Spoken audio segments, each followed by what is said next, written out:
Christocentric philosophy. Thanks for coming on. Appreciate you taking the time to have a conversation with me. Would you mind telling us a little bit about yourself before we get started?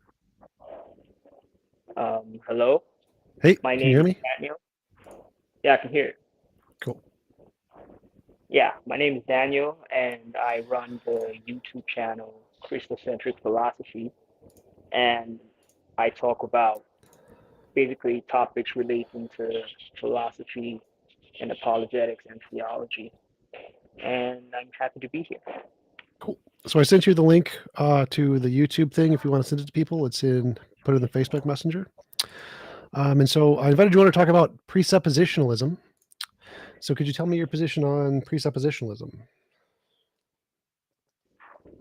All right. Well, basically, I am a Vantalian presuppositionalist, if to use a broad label. And so basically, I believe that the Reformed doctrines and Reformed Christianity provide the necessary foundation for rational thought. And I take a transcendental approach to arguing for Christianity. Cool. So what is the argument? The argument can be stated in many different ways, but to put it simply, it is that uh, Christianity cannot be rationally denied because it is the foundation for rationality itself, or the concept of proof, or logical knowledge, or whatever. And so Christianity must be true because if it were false, we couldn't know anything. So why do you think that? Because it doesn't seem to make sense to me that we couldn't know anything if Christianity was false. It seems like it's possible to know anything under pretty much any worldview. Um, okay, I would say that the possibility that you alluded to doesn't strike me as a possibility at all. Like the possibility that knowledge is possible apart from Christianity is something that I think needs to be established. But that is not to say that the presuppositionalist does not have his own burden of justification to show that Christianity is necessary for knowledge. Sure. So I don't understand.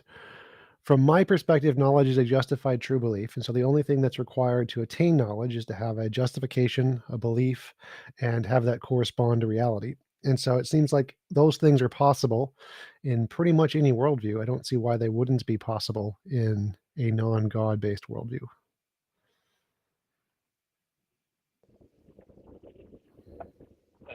Well, I don't see. Okay, the my position basically is I'm not seeing why.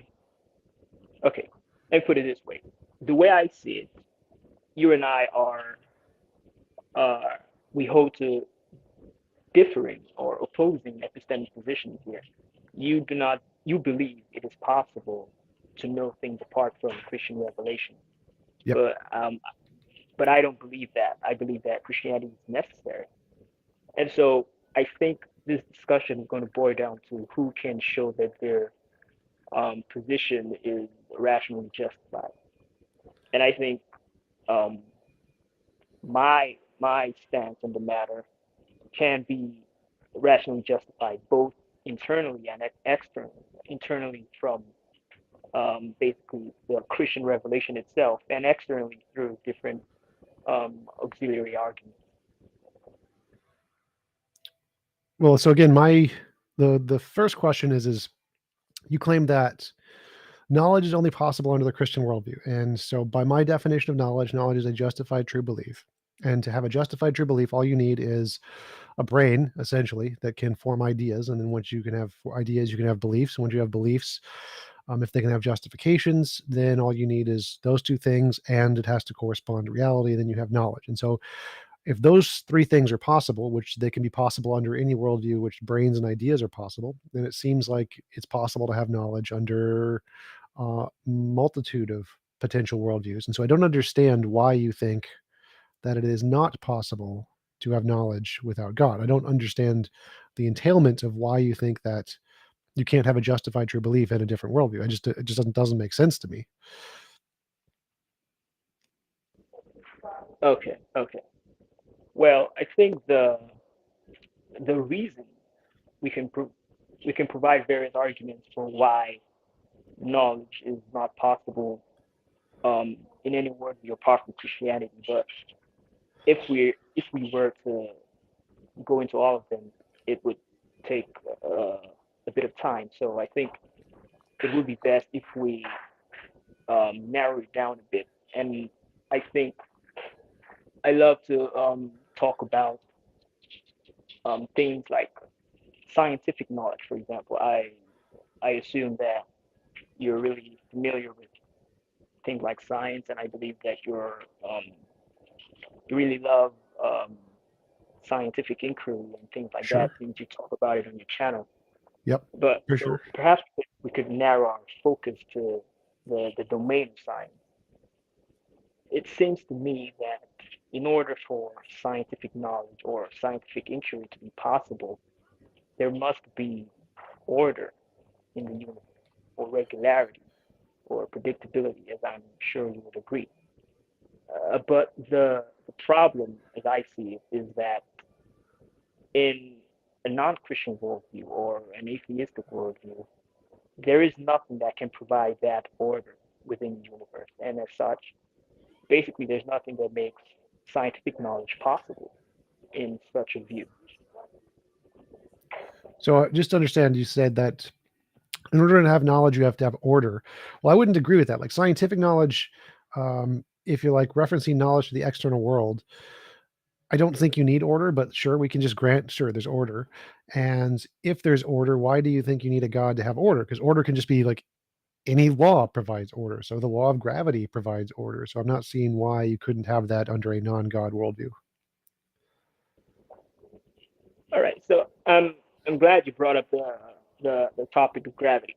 So basically, we would like to think that there are laws of nature or laws of physics that provide a certain type of predictability or regularity to the events of the universe. But what I would say is that such things like laws of physics or laws of nature, require um, two things. They require necessity and also contingency. Here's what I mean.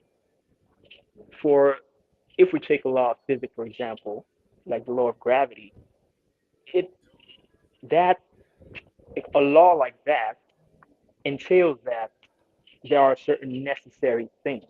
So for example, if I drop a ball from a height above the ground, it must fall down to the ground at a certain acceleration or whatever. So that is a kind of necessity. It is necessary that the ball falls down. Wait, why It's is it necessary? Because like I can say the world is probabilistic. Say it only happens uh, 1 out of every 100 trillion times that the ball falls up. So let's say it's just a probabilistic number instead of a necessary number. We can still do science just fine. We can still have scientific knowledge. So we don't need it to be necessary. I don't think that's true because if we grant that it is possible that the ball falls up, then I don't see how we can make any reasonable inferences from our experience. We could say that it most likely the case the ball will fall down. So like let's say we do science today and every 1 millionth time we drop the ball, it goes up. We can say 99.999% of the time the ball falls down, and that would be a scientific law, just like any other. You don't need to say it doesn't need to happen with 100% certainty to do science. We can do science with probabilities. I mean, we literally do. It's quantum mechanics. We literally do science with probabilities. We don't need necessary things.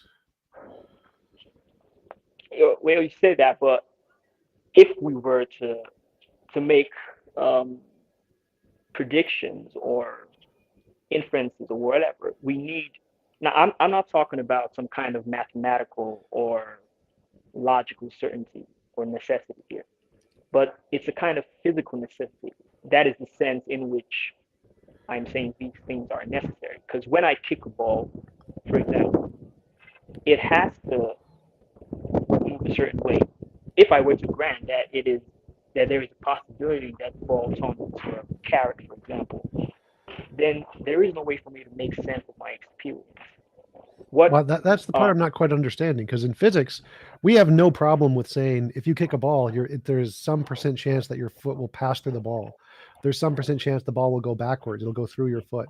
We're fine with that. Like, we can do science just fine without knowing which direction the ball will go with 100% certainty. We can just say with 99.999% it'll go in the direction you kick it. So from our perspective, we don't need necessary conclusions for science. That's not a requirement for knowledge in our worldview. right? I'm not talking about epistemic certainty. I'm saying that if you proceed upon the expectation that when you kick a ball, your leg's not going to pass through it, right? Even though you grant that there's a possibility, you still proceed upon the expectation that the laws of physics will operate as they have in the past, right? No, like, we can just say that there's a percent chance they will, there's a percent chance they won't, and we can be fine with that. Like, why would that stop And so, knowledge? right, so knowledge has to be justified, right? If there is nothing that swings the um, scale in a certain way, then you don't really know that when you drop a ball that is going to fall to the ground. Right. I would agree, but I don't need to be 100% certainty. So let's say I have a 51% chance certainty. That's justification. So if I have 51% chance that the ball will follow the laws of physics and a 49% chance it won't, then I'm justified in believing it will most likely follow the laws of physics. So I don't need to be 100%. I don't need it to be necessary. I can just be like, there's a percent chance it will, a percent chance it won't, and I'm justified in believing both.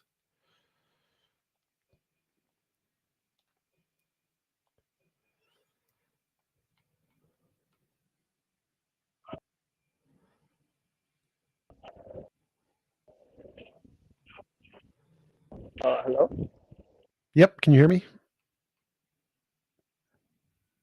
Testing. Oh, I think you might have lost connection there for a little bit. Are you there? Hey, can you hear me now? Testing, testing. 1, 2, 3, 4. Don't think you can hear me. I can hear you. I can hear you. I can hear you. I think it's on your end. Am I breaking up for you guys in the chat? Um,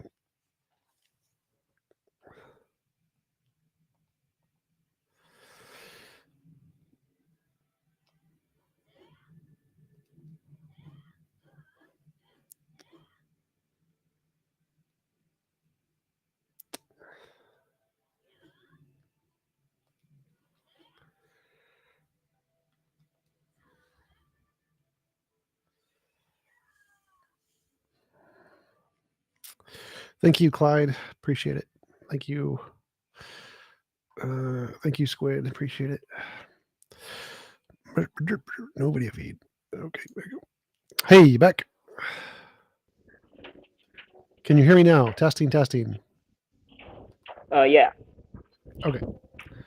Did you hear what I said before, that in our worldview, we don't need certainty? We can say if there's a 51% chance of it obeying the laws of physics and a 49% chance of it not obeying the laws of physics, then I have a justification, even if it's only 1%, to believe it'll obey the laws of physics.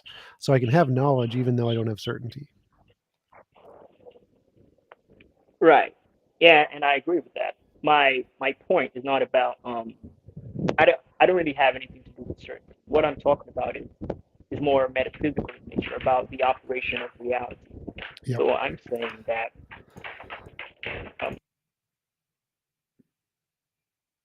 Go ahead.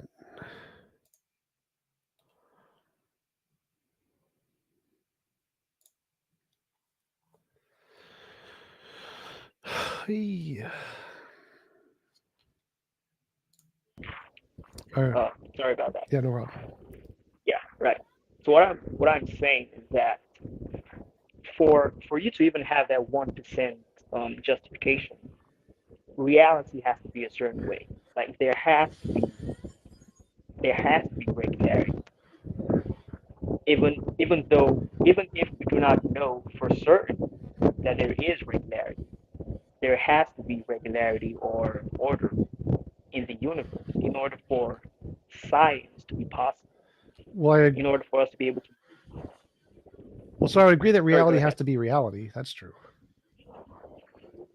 Right. So the thing is, um, if we take something like the laws of nature, they're and what can guarantee that regularity or orderly nature in reality has to be something like laws of nature that say that, for example, if something is dropped from a height, it falls down. Now, this is different from our perception of these laws. That's a whole different matter about what justification we have to believe these laws. But what I'm saying is that these laws have to be in place for our scientific endeavors to be possible. And my point is that these laws cannot be sustained in a metaphysical picture that does not have God, because without God, there is nothing to um, provide the necessity required for these laws to be what they are. Yeah, so I'm not just not understanding that at all. It seems like reality is reality, and you don't need anything to make it be reality. It just is. So, if we want to say there's a consistency in reality in that it is itself, we don't need a God for that. It just is itself. Just like what is making God be Himself? Well, nothing. He just is Himself. You don't. Nothing needs to make an object be itself. It just is itself. Oh, it always will be. It's just a property of the thing necessarily. And so if you don't need another being to instantiate reality being reality.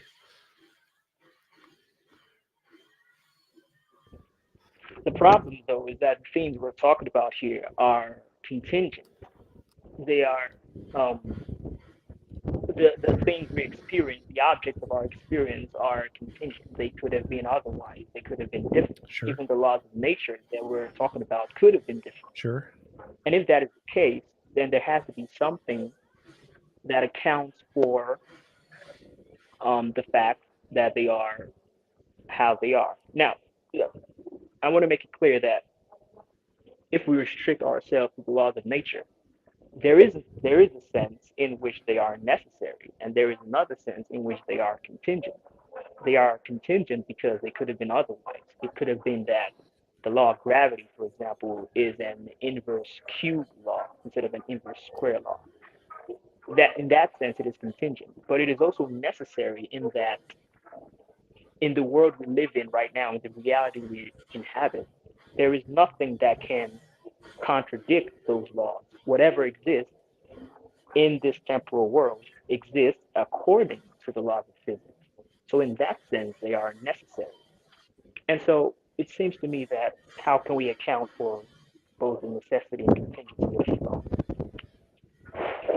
Well, so I'm not seeing why there needs to be like, so let's say that everything is contingent and the laws of physics could be otherwise. Well, it's still the case that reality is reality, even if the laws of physics are contingent. So I don't need anything to make reality not be reality. I don't need a necessary being there. I'm still doing just fine without a necessary being. Just say reality is reality, and I can derive the laws of physics from that fact. How can you derive laws of physics from the identity statement that reality is reality? Because it couldn't be otherwise. It's not reality couldn't not be reality.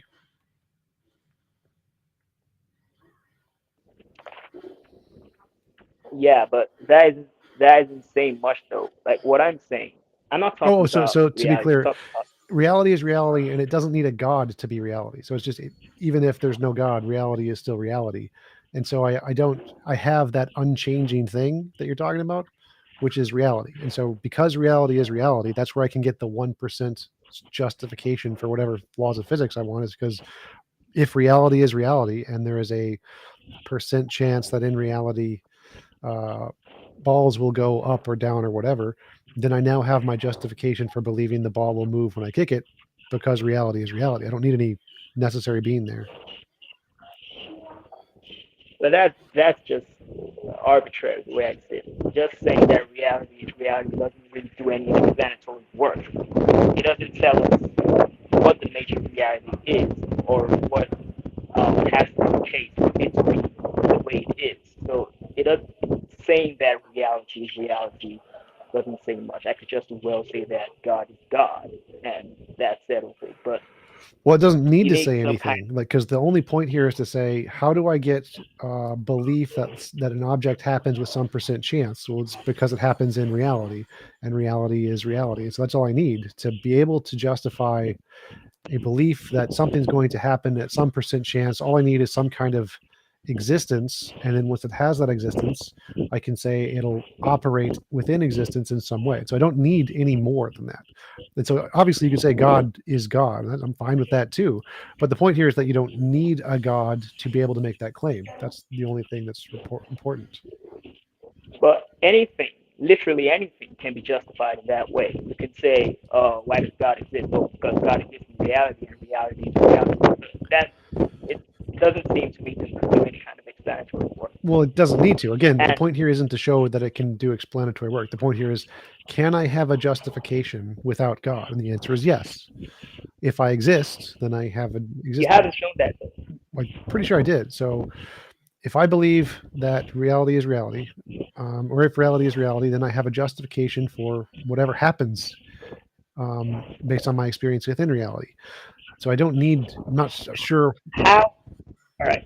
How does the fact that reality is reality, whatever that means, how does that justify your belief that when you kick a ball, it's going to move forward? Well, no. So what you asked when I said what justifies my belief that the ball will fall is my experience. So I guess experience it and get a Right. number. And what you claimed was that I needed some kind of necessary foundation to justify that or something, and I don't. There's no reason to think that, but I can just say reality. No, that was my claim. That was my claim. Okay. My claim, like I said, I was talking about the nature of reality, Yeah. which is metaphysics. I was saying that in order for you to even experience an orderly or regular reality, there has there has to be laws of nature, for example. And in order for those laws of nature to be in the way that we experience them to be, they have to possess two seemingly contradictory attributes, which is contingency and necessity. And Well, the I don't see point is that the contradiction here. So laws of physics are contingent; they could be otherwise. So I grant that, but they are a certain way. They're not necessarily a certain way; they just are a certain way. So I can say because the laws of physics are a certain way, there is a percent chance things will happen, and so I'm justified in believing them. And there's no mention of a necessary thing there. It just they have a nature. It's not necessary. It's contingent. They are contingent objects, but they have a nature to them which isn't otherwise. all right. So if you're going to say that laws of nature are contingent and they do not possess necessity, then you really cannot account for our experience because what we experience is um, the regularity and the order and everything. Yeah. But without a necessity to the laws of nature, there would be nothing but chaos. Wait, I don't see any There would be justification no for that. order. Well, I think if one reflects on it, it seems pretty obvious because if chaos, for example, I know that's a kind of metaphorical Yeah. term, but to put it more precisely, it's it springs from unlimited possibilities. What? So if let me give an example. The ball example. If I were to kick a ball, so that's an event. Me kicking the ball is an event, it's an action, it's a fact that happens in time. So what follows from that? Um, there are various possibilities. When I kick the ball, it could act normally and go forward, or it could perhaps, let's say, turn into a fish, or spiral around and go to the moon. Like there are various possibilities. But what guarantees that a certain um, possibility is actualized is the laws of nature. But if those laws of nature are contingent, then they are unable to guarantee anything. And that would what would follow would be that literally anything is possible. Well, yeah, I And don't so understand that. there, So I think there can be a contingent object that just doesn't ever change. Like there's no problem with that. So there can be a contingent law of physics like gravity, and it never changes. It's perfectly the same all the time, no matter what. Like, what's the problem with that? that's not the point. I'm not saying that laws of nature have to change, but I'm saying that the fact that they can change, the fact that there is a possibility that they change, implies that they cannot provide any kind of necessity to the events in the universe. Right, but I'm not understanding here. So the laws of physics already exist, and it's possible they could have changed prior to their existence, but they can't change now. And so the laws of physics are always going to be the same, no problem. Even if they change, it wouldn't matter. Like if they change, we can still do science, so it's irrelevant. But they could change, and it doesn't make a difference. We can still have knowledge, and they could, and it's possible that they can't change after they've been created or originated or whatever. So I'm not seeing how any of those arguments follow from the original argument. We can still have knowledge whether or not the laws of physics change. We can still have knowledge whether or not they could have changed when they're beginning, and they may not be able to change and still be contingent. I don't think you're grasping the core concept here. I agree that the laws of nature are contingent, and I agree that it does not follow from this that they are constantly changing. But my point is that if the laws of nature are purely contingent and without any kind of necessity to them, then then there cannot be order or regularity or uniformity in the universe that's required for science. So regularity is just the something happening in time t equals 10 at the same it happened at time t equals 2. And can you have that without necessity? Yes. So like if there's a contingent law that pops into existence for no reason or something, and it just stays the same at all times, then it's consistent. It's perfectly consistent when there's nothing necessary about it. It's perfectly contingent, but still no perfect consistency. So I'm not seeing why you would need a necessary being for consistency. It can just exist and not ever change and be consistent.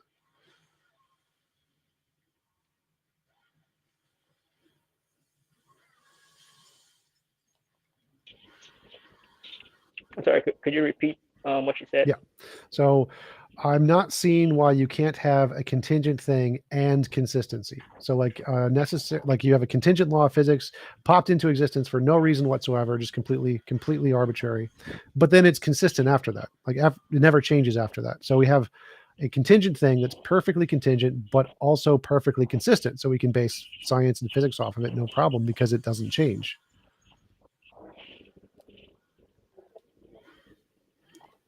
All right. So I think the there seems to be a confusion here. I I've provided many examples, but what I'm trying to say is that the laws of nature here are supposed to do a certain work in reality, which is to guarantee that the things are uniform or whatever. Well, no, that's not what they're doing But at all. They don't. That's not something they're supposed to do at all.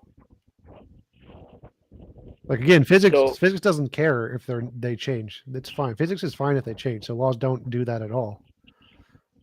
Laws just describe regularities. That's it, and they can change, and we don't care. right, yeah. The point is that there are or there has to be regularity in the universe Yep. in order for science to be possible. Yep. Do we agree on that? Yes. Well, sort of. Right. So the question then is what can provide this regularity? What Well, anything that doesn't what change would provide a regularity, right? anything that doesn't change, Yeah. and that is able to, in a kind of metaphorical sense, govern what does and does not, what can and cannot happen in the universe. Right. That seems like irrelevant. Like I don't need any of that. Like if there's a pineapple in So, the universe and it doesn't change, that's a regularity. I don't need anything else. all right, let me ask you this: um, is it possible for pigs to fly? Sure. It's possible for pigs to Yeah. fly. All right, and so if that is a possibility that can be admitted, then I don't see how one can claim to hold to a rational worldview, because atheists are the same ones that try to fault the Christians for believing in things like talking animals and Right. whatever. I don't believe they do So if fly. It's just logically possible. Like there's no logical contradiction with a pig flying. It just doesn't happen. I'm not asking about logical possibility. What? Is it physically possible for pigs to fly? Nomenologically, no. Nomenologically All means right, given like the current laws of physics. all right. And what guarantees that it is impossible for a pig to fly? The Uh, laws of physics, right? guarantees that. What do you mean guarantees that? Like if What makes it such that a pig? What makes it such that it is impossible for a pig to fly? if the laws of physics are true and pigs have a mass greater than they can lift with their appendages, then it is they can't fly. So it's just a descriptive fact that if the laws of physics are being obeyed and the laws of physics require that some amount of mass must be displaced by some kind of wings or something, and pigs don't have the ability to do that, then they can't fly. Right.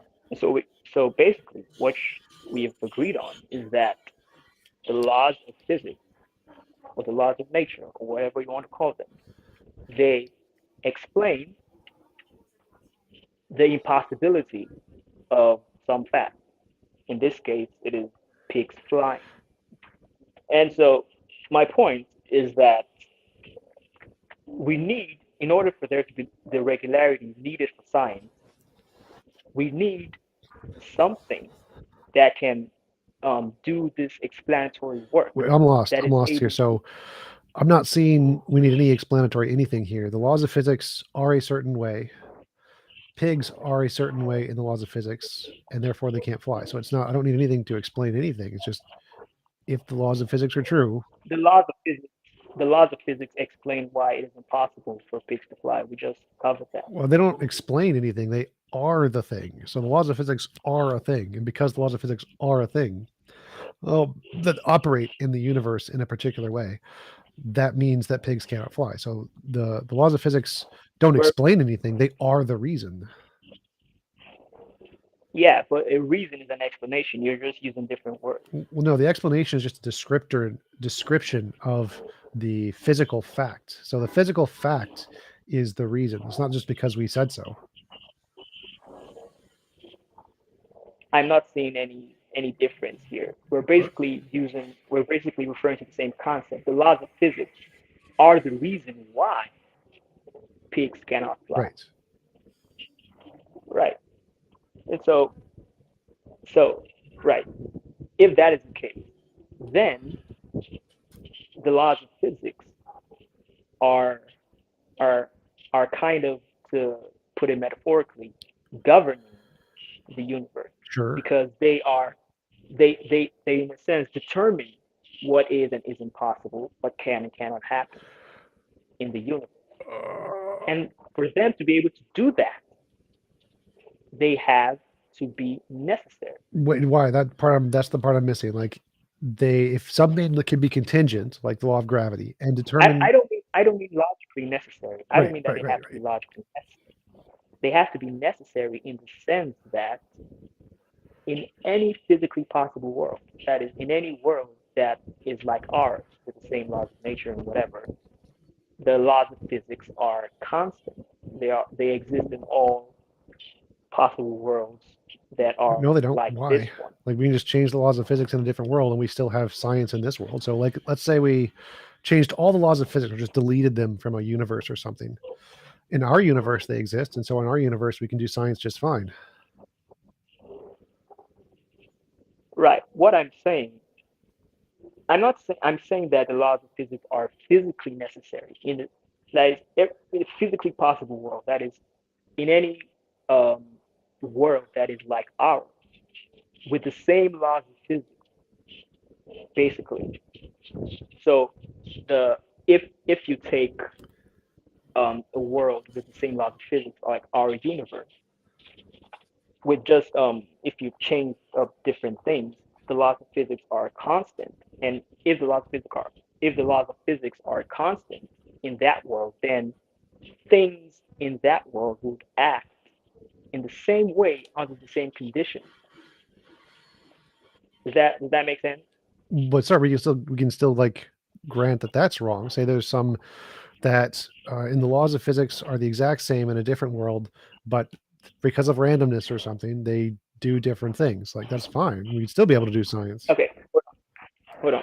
Okay, let's say there is some possible world where pigs can fly, Yeah, right? Let's let's assume that there is some possible yeah. world where pigs can fly. That world would not have the same laws of physics as our world. Well, they could. Do you agree with that? No, like they could. Like it could just be a random quantum feature that pigs are flying or something in that universe. But then it just goes against what we've already established, that the laws of physics explain why pigs cannot fly. Because they don't. They're Because descriptions of regularities in nature. They don't explain anything. Pigs can't fly because of the laws of physics, but if there's a random feature in nature, then that's another law of physics. I don't understand how you can say that pigs can't fly because of the laws of physics and then go around and say that the laws of physics don't explain why pigs cannot fly. Because laws of physics don't explain anything. They are a thing. What do you think explanation is? An explanation is like a conceptual analysis of a reason a proposition is true or false.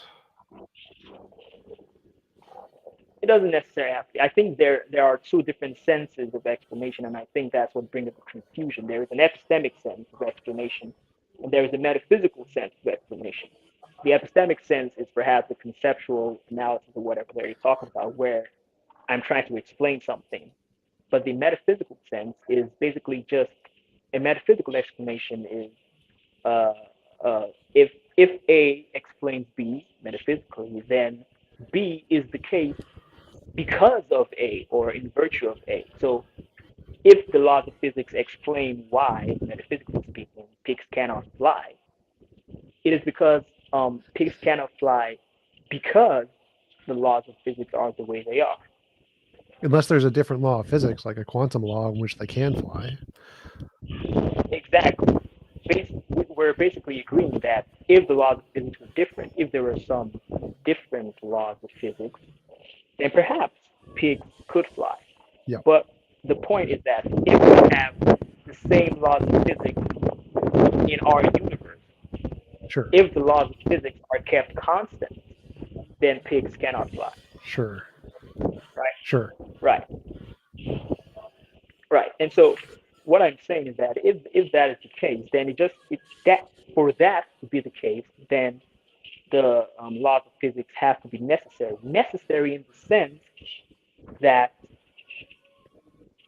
they determine the possibility within this universe. So if you change the laws of physics, then you change what can and cannot occur Sure. in the universe. So in that sense, they are necessary. What there's But in nothing another, necessary there. I'm not seeing how this is necessary. Like it's necessarily the case that for something to be a law of physics, it has to govern whatever's going on in the universe. Sure, but that's just like saying A is A. Reality is reality. So I'm not seeing how that's different from saying reality is reality. I'm not sure what that has to do with anything. They Because you're okay, saying that perhaps if two universes are identical in every way physically, then they would have the identical outcomes in every way physically, and that this is some necessary truth. Well, it's obviously oh if no, that's not what I'm saying. Here's what I'm saying. If I can try and catch it out, what I'm saying is that if two universes have the exact same laws of nature, then if some event occurs under circumstance A in this universe, then in the same circumstances, the same event would occur in the other universe. right? Right. And so that just means that in both universes, the laws of physics are constant. And so if we multiply the universes perhaps Well, indefinitely, no. So you that would not have, follow. Like they could change in both universes, and that the same thing would not happen. So the laws of physics don't need to be constant in either one for that to be the case. right, but we're granting for the sake of argument that they are constant. I'm Okay. just trying to make a point. Okay. Right. So if we grant that the laws of physics are constant in, let's say, 1,000 universes, Yeah.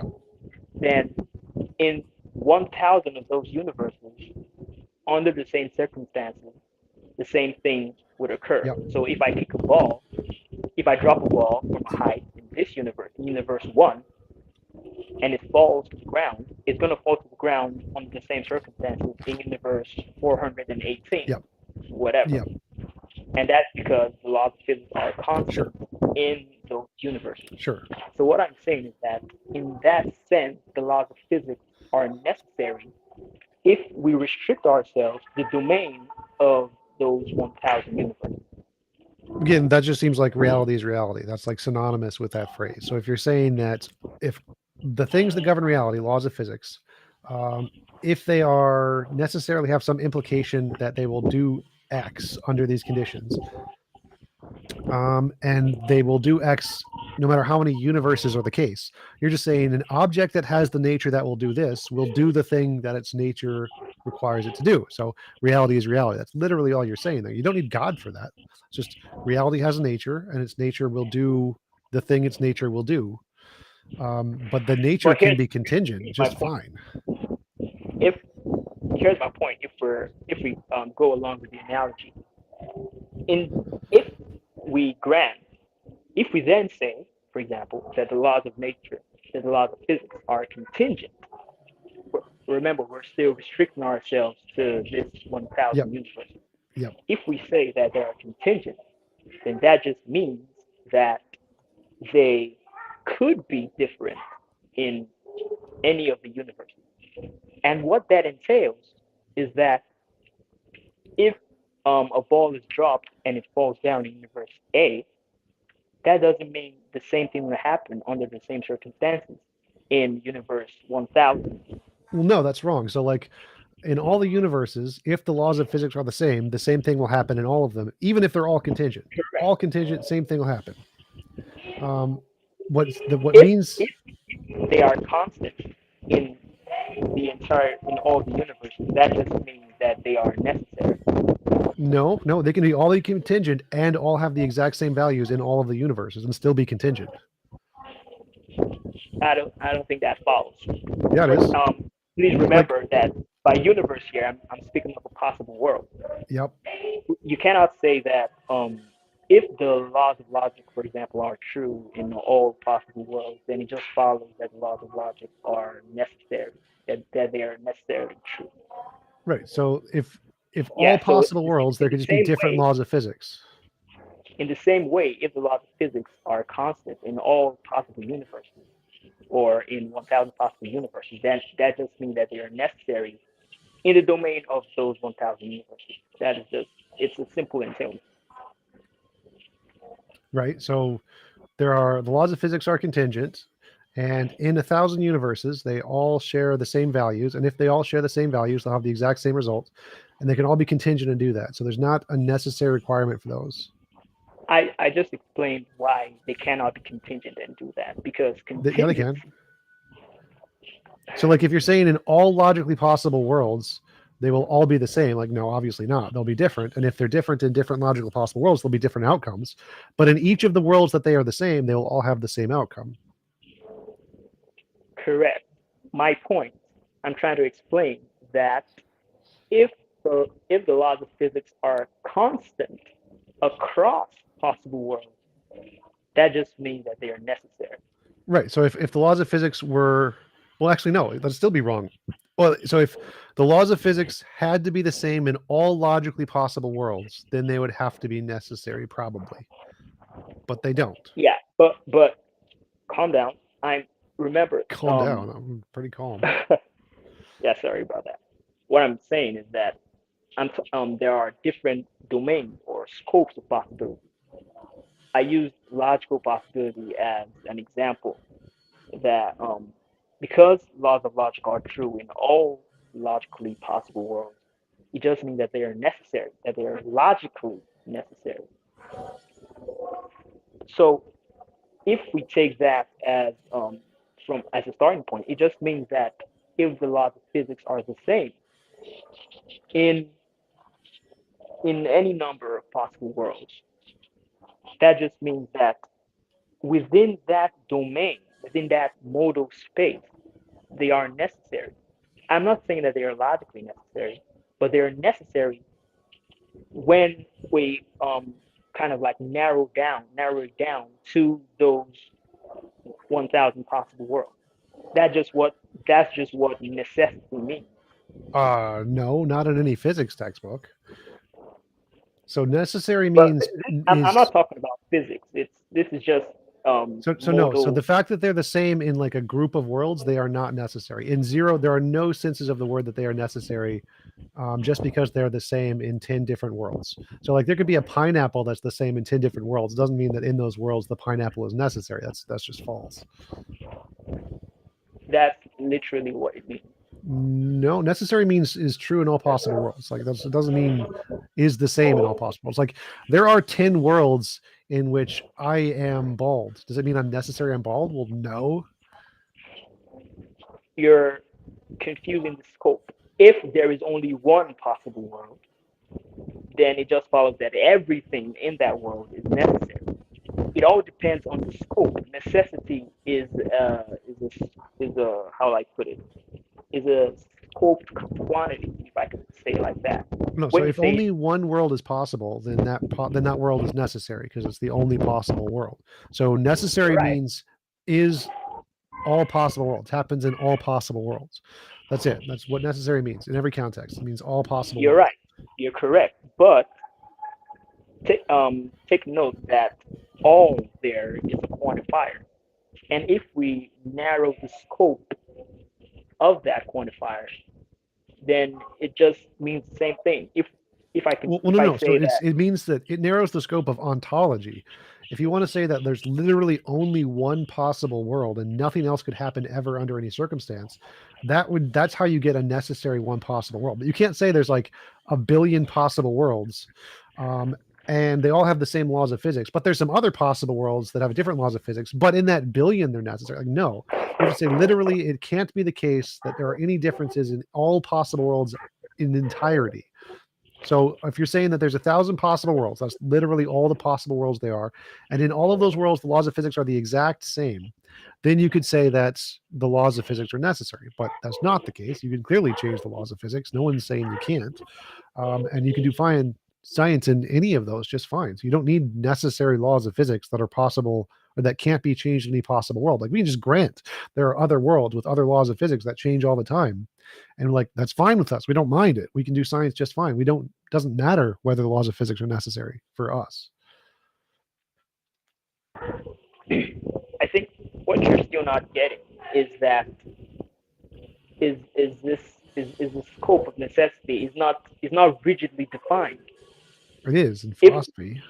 it is not, it simply is not. Conceptual possibility is different from perhaps physical possibility. Just because something can be conceived, it doesn't mean it's physically possible. So Right, that right. is a So in philosophy, that's called nomenologically possible. And nomenologically possible means the law given the laws of physics. right, correct. So my point is that um, if the laws of nature or the laws of physics are constant in a certain number of worlds, then provided that we restrict the scope of possibility, they are necessary. They are nomologically necessary.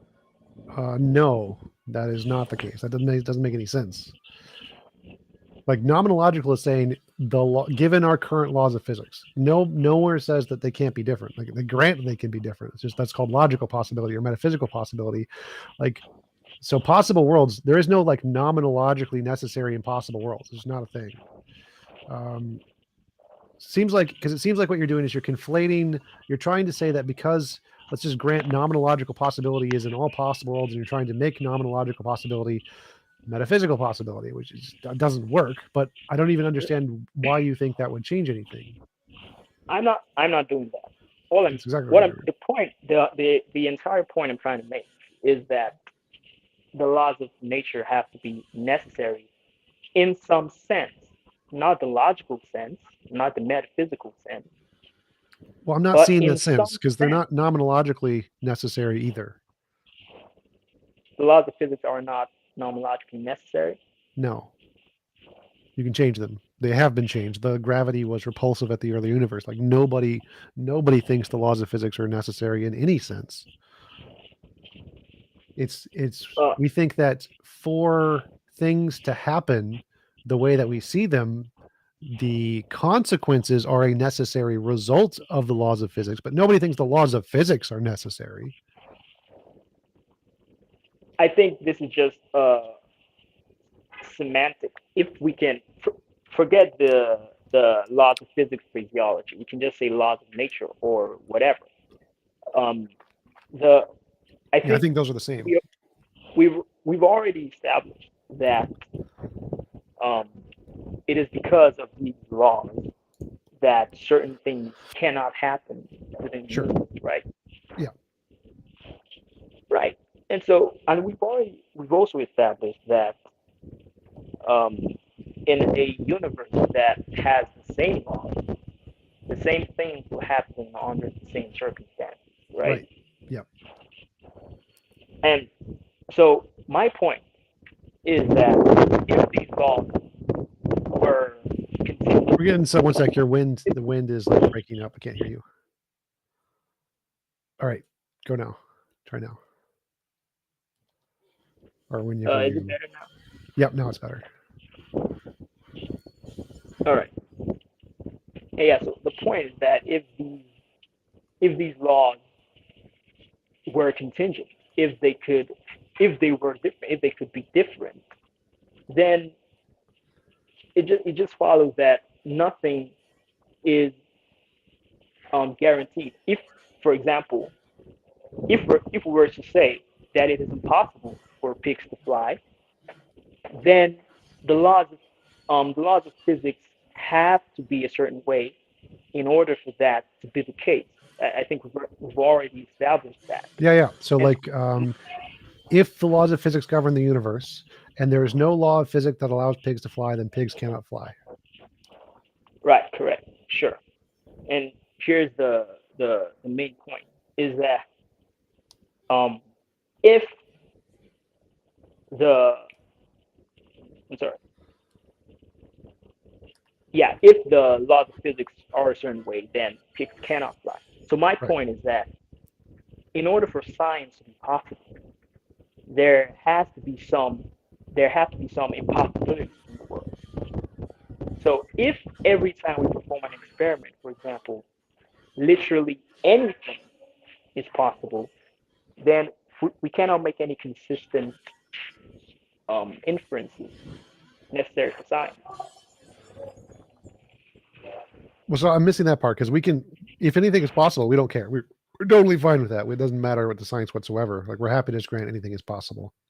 So I don't understand why you think that matters. First of all, but secondly, it seems like science can provide that while being contingent. So even if it's contingent, it can still um, prevent things from happening. So if it's let's say the law of gravity is contingent, but in every universe, or maybe you're thinking that there are some universes where the laws of physics don't govern things or something.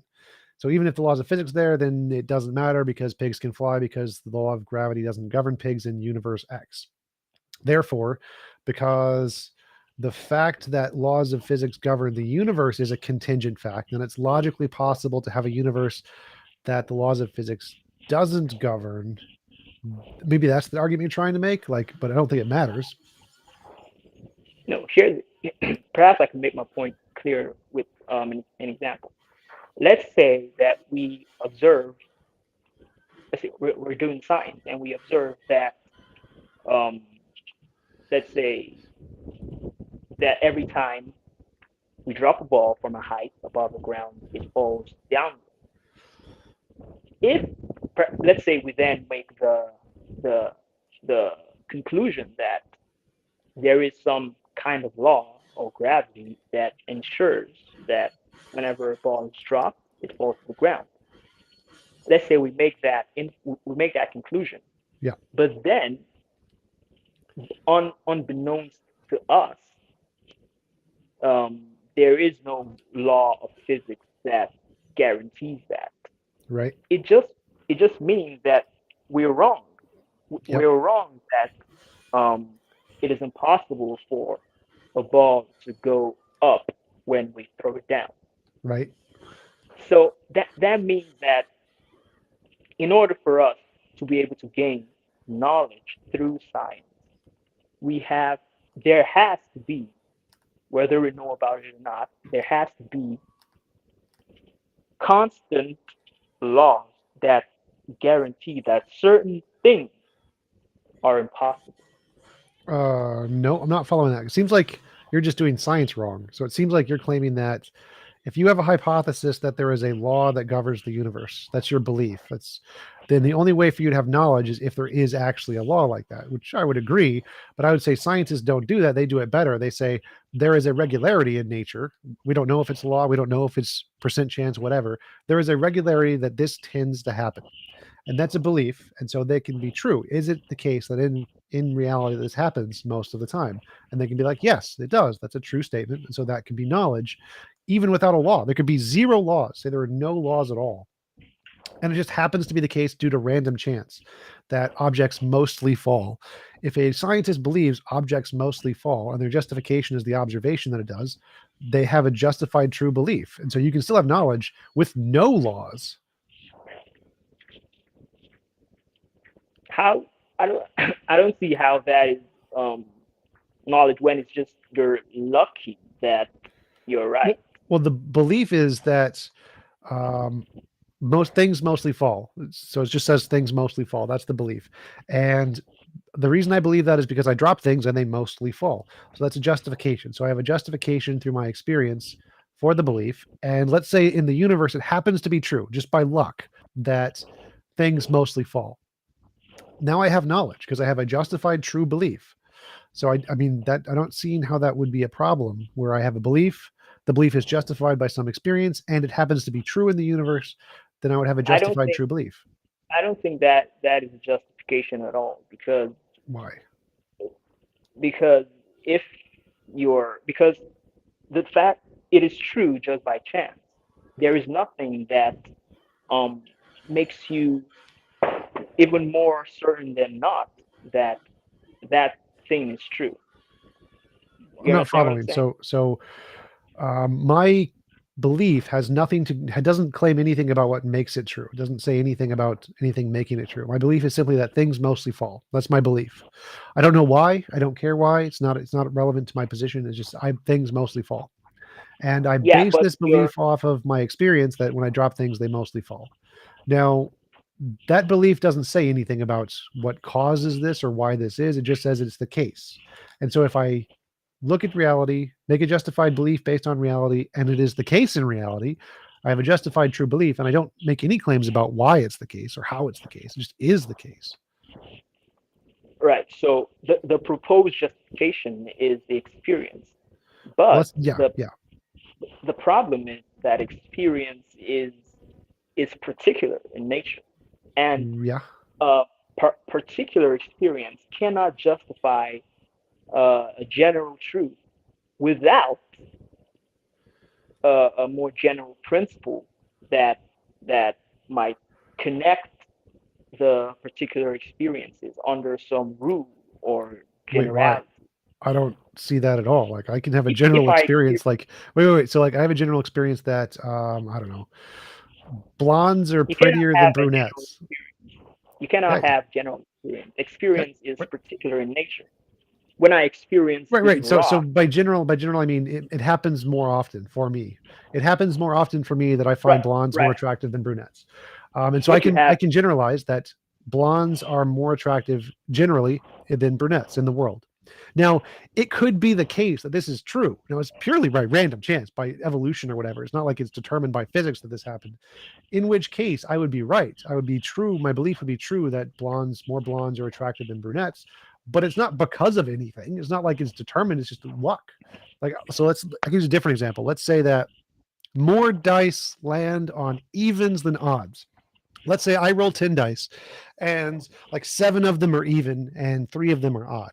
And based off of this, I come to the belief that more dice land even than odd. Now, it could be the case if we had like God level knowledge, we could look at all of the dice in the universe and look, oh, 800 trillion billion dice have been rolled and half of them plus 1 are even. In which case I'd be right. I would have a correct belief that over half of the dice have been rolled even, based on my experience, even though it's by pure random chance. There's no law of the universe that governs this. It just happens to be the case that most dice have been rolled even. And I believe that most dice have been rolled even. Therefore, I have a justified true belief. I have knowledge that most dice have been rolled even with no reason. what I'm saying is that you don't have justification because there is no way to know to have, like I said, there's no way to have that God level knowledge. So you cannot know that there is no actual good reason for you to think that you are correct, even though your belief ended up being true by chance. You did not have any good reason to think that you were right. So it's not justified. Well, I'm not seeing how it's not justified. So a justification is anything that increases the probability of a proposition being true. So if I am a kid, 6-year-old kid, and I roll a bunch of dice and they mostly land even, I now have a reason to believe. It's not, I wouldn't say it's a good reason, but it's a reason to increase the probability of me thinking that dice more often roll even than odd. So I have a justification because justification, all it requires I is something disagree that that increases the that is a probability of a proposition justification. being true. I don't think if it's not a good reason, then it's not a justification at all. Sure. What I'm not sure what you mean by that. There's no such thing as a good justification in philosophy. There is a justification or it's not a justification. Justification is anything that increases the probability of a proposition being true. That's it. So I don't know what you mean by good justification there. I said good reason. Yeah, yeah. So You, reason and justification would be synonyms here. So I don't understand, like, a good reason or a justification are just anything that increases the probability of a proposition being true. That's it. So if I see even landing more than odd, I have a reason to believe that it happens to be the case that dice roll evens more than odds. And if in the what you have universe, is what you have is a reason to believe that dice roll even more than odd within the domain of your past experience. There yeah, is no reason to generalize that to encompass the entirety of the dice in the universe. what do you mean? I'm not seeing so yet. Why not? Like if all ducks is just induction. Like if all geese I see are white, it's reasonable for me to think the next geese I see will be white. All of them. It is not justified unless we add the extra um, thesis of the uniformity of nature.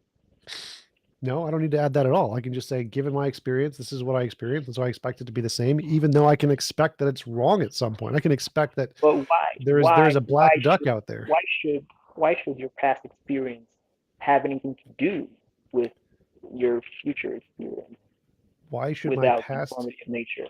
Like, why should your past experience provide any kind of rule or That's the hypothesis. So the insight? hypothesis is, if the past, if the future is going to be the same as the past, I will make a testable prediction that the future experience will be the same as the past. I do an experiment and I confirm that experience, and so that gives me a justification to believe that the future experience will be the same as the past experience. No, your experiment only gives you justification for your past experience. It has nothing to do with the future. No, so that's the Unless hypothesis. So the hypothesis is if the future will be the same, then I will be able to do a test to confirm this. I do a test. The test is confirmed. That's evidence of the hypothesis. And the hypothesis is the future will be the same. So that is evidence of the future being the same. I'm sorry. Can you repeat that? I didn't really Yeah. get what you said. Yeah. So if I have a hypothesis, something is true. The hypothesis is the future is the same. And I do an experiment, and that experiment is confirmed.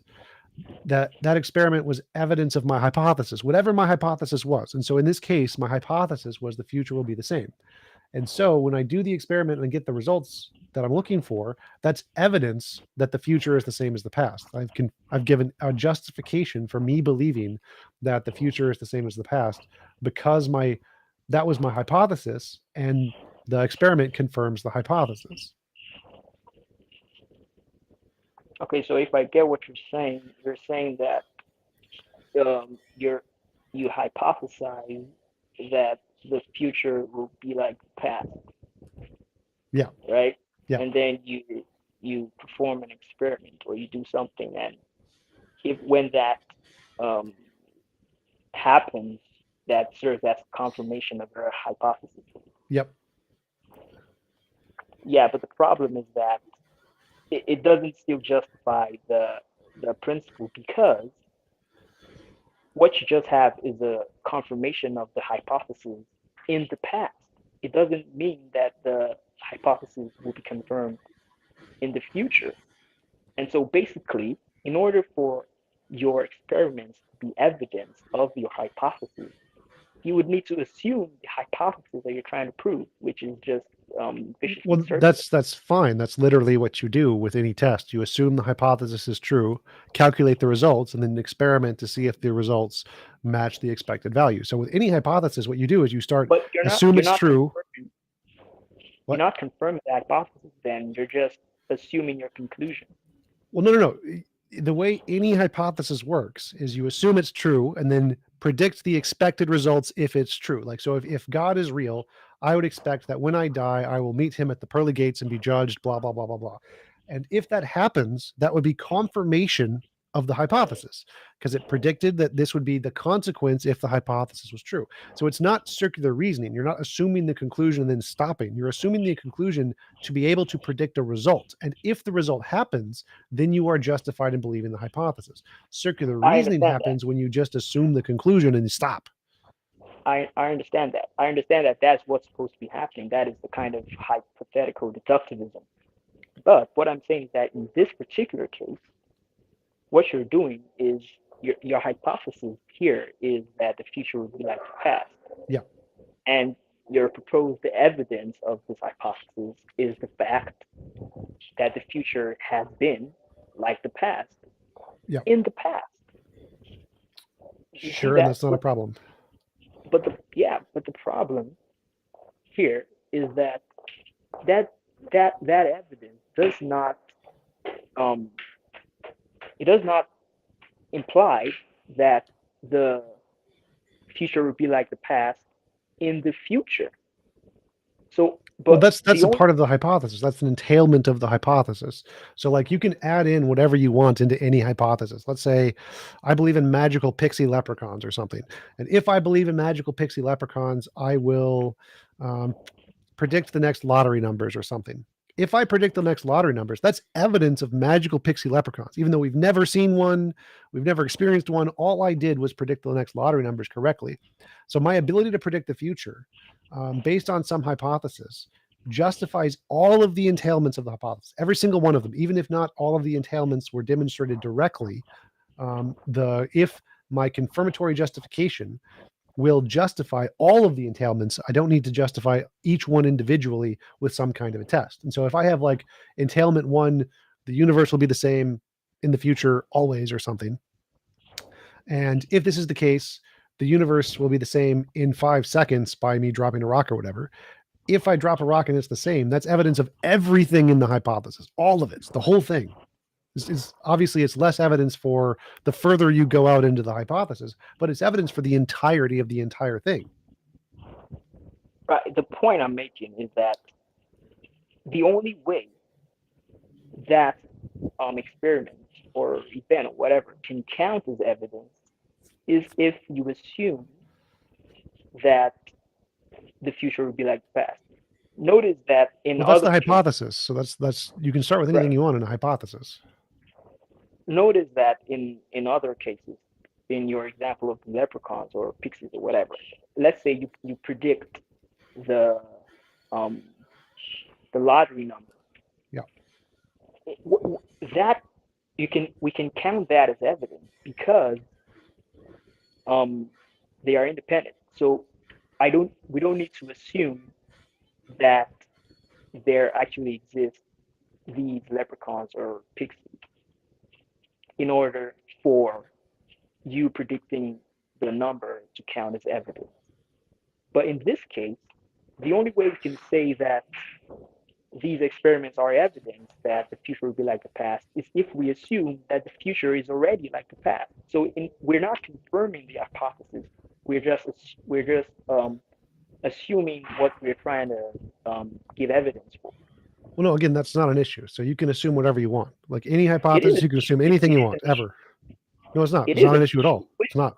If I'm trying to show that the future is like the past, I cannot then go and just assume that the future is like the past.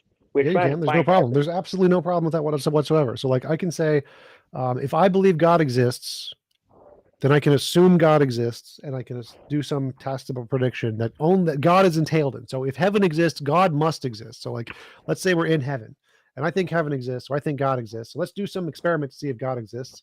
I'm going to blaspheme or something, and then He does something. Well, that's fine. Like all of that's fine. So you can assume the past is the same. You can assume that it's going to be the same, and do tests off of that, and you're perfectly justified. Totally fine. There's no problem with that whatsoever. You're not assuming the hypothesis. What you're doing is you're trying to list what the predictions of the hypothesis are. Yeah. That's totally different. Yeah. Sure. When we're doing this, we can try and if we assume the hypothesis is true, then try to see what would be true if it were true, like the prediction, what we would expect if it Yeah. were true. But that's a whole different thing from assuming that it is true and then having our evidence also assume that it is true. When we do that, we're not confirming anything. We're just restating what we're trying to demonstrate. No, that's fine. That's totally fine. It's still a justification, so it's not a problem. I don't think circular arguments can justify anything. The other can, they can just fine, but like, what's the Well, if they problem here? can, then I can justify literally anything through circular reasoning. If you can predict the future, yeah, absolutely. So if you can use circular reasoning to accurately predict the future, then you can justify the circular reasoning. Like if you can use non-standard logic to predict the future, you can justify non-standard logic. So if I said a logical contradiction, a square is a circle or something, and therefore I can predict the future, and you get it right, that justifies the round squares. You can justify anything if you can predict the future. But I'm not seeing what the issue is here. So like, I'm not sure why. how do you think God solves this problem? We've gone on a long tangent here, but my point has always been that for science to be possible, there has to be regularity and uniformity in nature. Well, that's been And false in every one of the examples. We haven't needed any of those. so you do not think that science requires regularity No, in it doesn't. nature? Well, it requires regularities, yes. It doesn't require any necessary anything. It requires regularity. Yeah, which don't Yeah, require any necessary thing. Contingent things can have regularities. and 100% contingent things can be perfectly I regular. just explained why that was not the case. Wait, Because, what is like? like I So said, I don't. Let's say justification. Like everything in nature is perfectly regular and perfectly contingent. What is the logical contradiction in everything in nature being perfectly contingent but also perfectly regular? because if it's contingent, then there are some possible worlds in which it is false.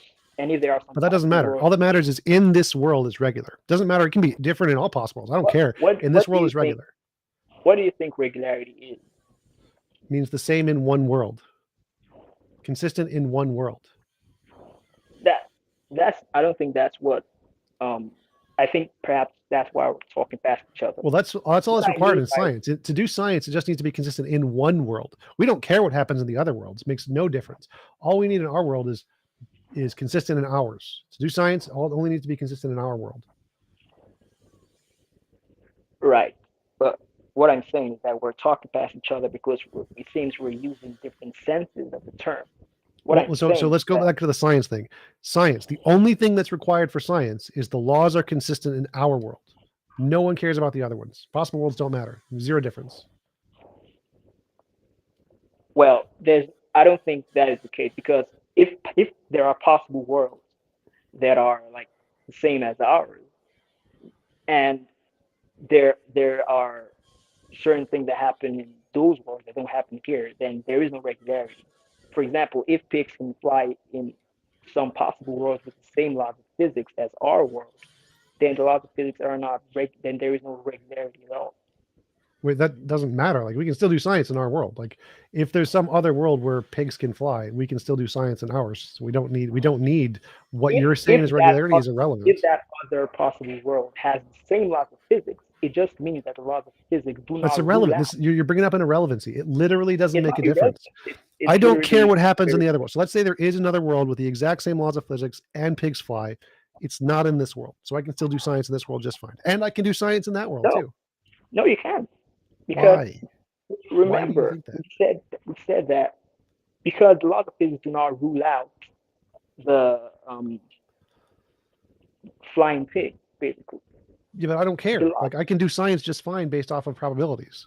I can do science just fine whether or not I'm in either universe. In either universe, I can still do science. So I'm not seeing why you think I can't do science in either universe.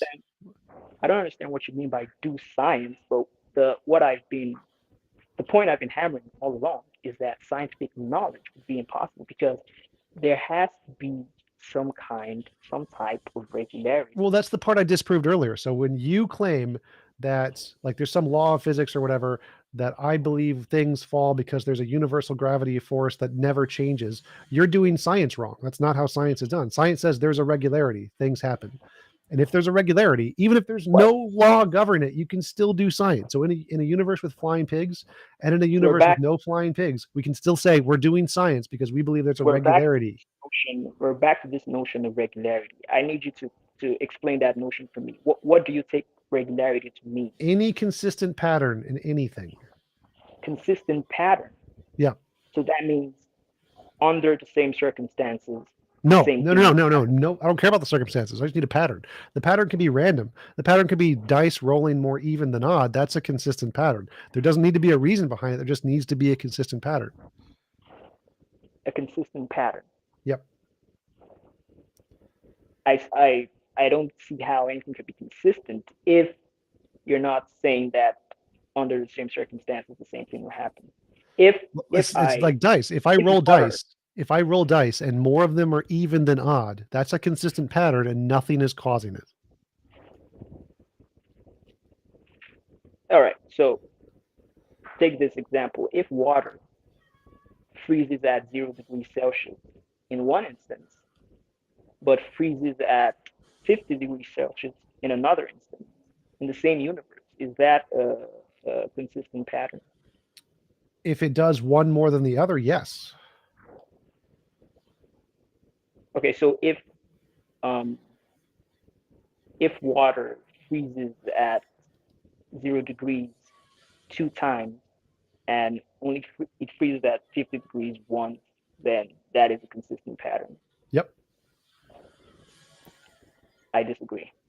Well, you're wrong, because we can do science. I disagree because it doesn't that. Well, wait, let's take your example. So water freezes twice at one temperature and once at another temperature. Can we do science with just that information? Yes, we can do science with that information. That is still science. In what way? What science can you do with that?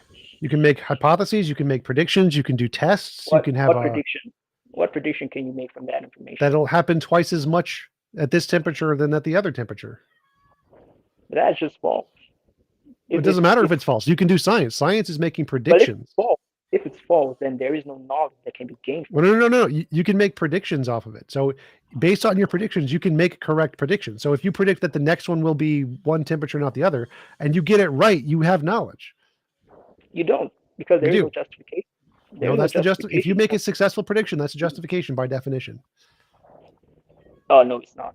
No, Yes, it's it not. is. Yes, it is. If you can make No, a successful prediction in the future, you have a justification. If I predict that um that the killing of a virgin is going to make the sun rise tomorrow, and I kill a virgin and it happens that the sun rises tomorrow. Well, again, that's you doing bad science. You doing science bad. So if you predict I will kill a virgin and the sun will rise tomorrow, you can get knowledge. Yeah. If you say it's because I killed a virgin, you would be wrong. If you just say I will kill a virgin and it will do tomorrow, you'll be right. So you can, again, you're just making overly entailed statements. Then it's not science. It's not science. That's still science. It's still science. If I say that killing a virgin, if I say that I will kill a virgin and the sun will rise tomorrow, just that, then what is the science there?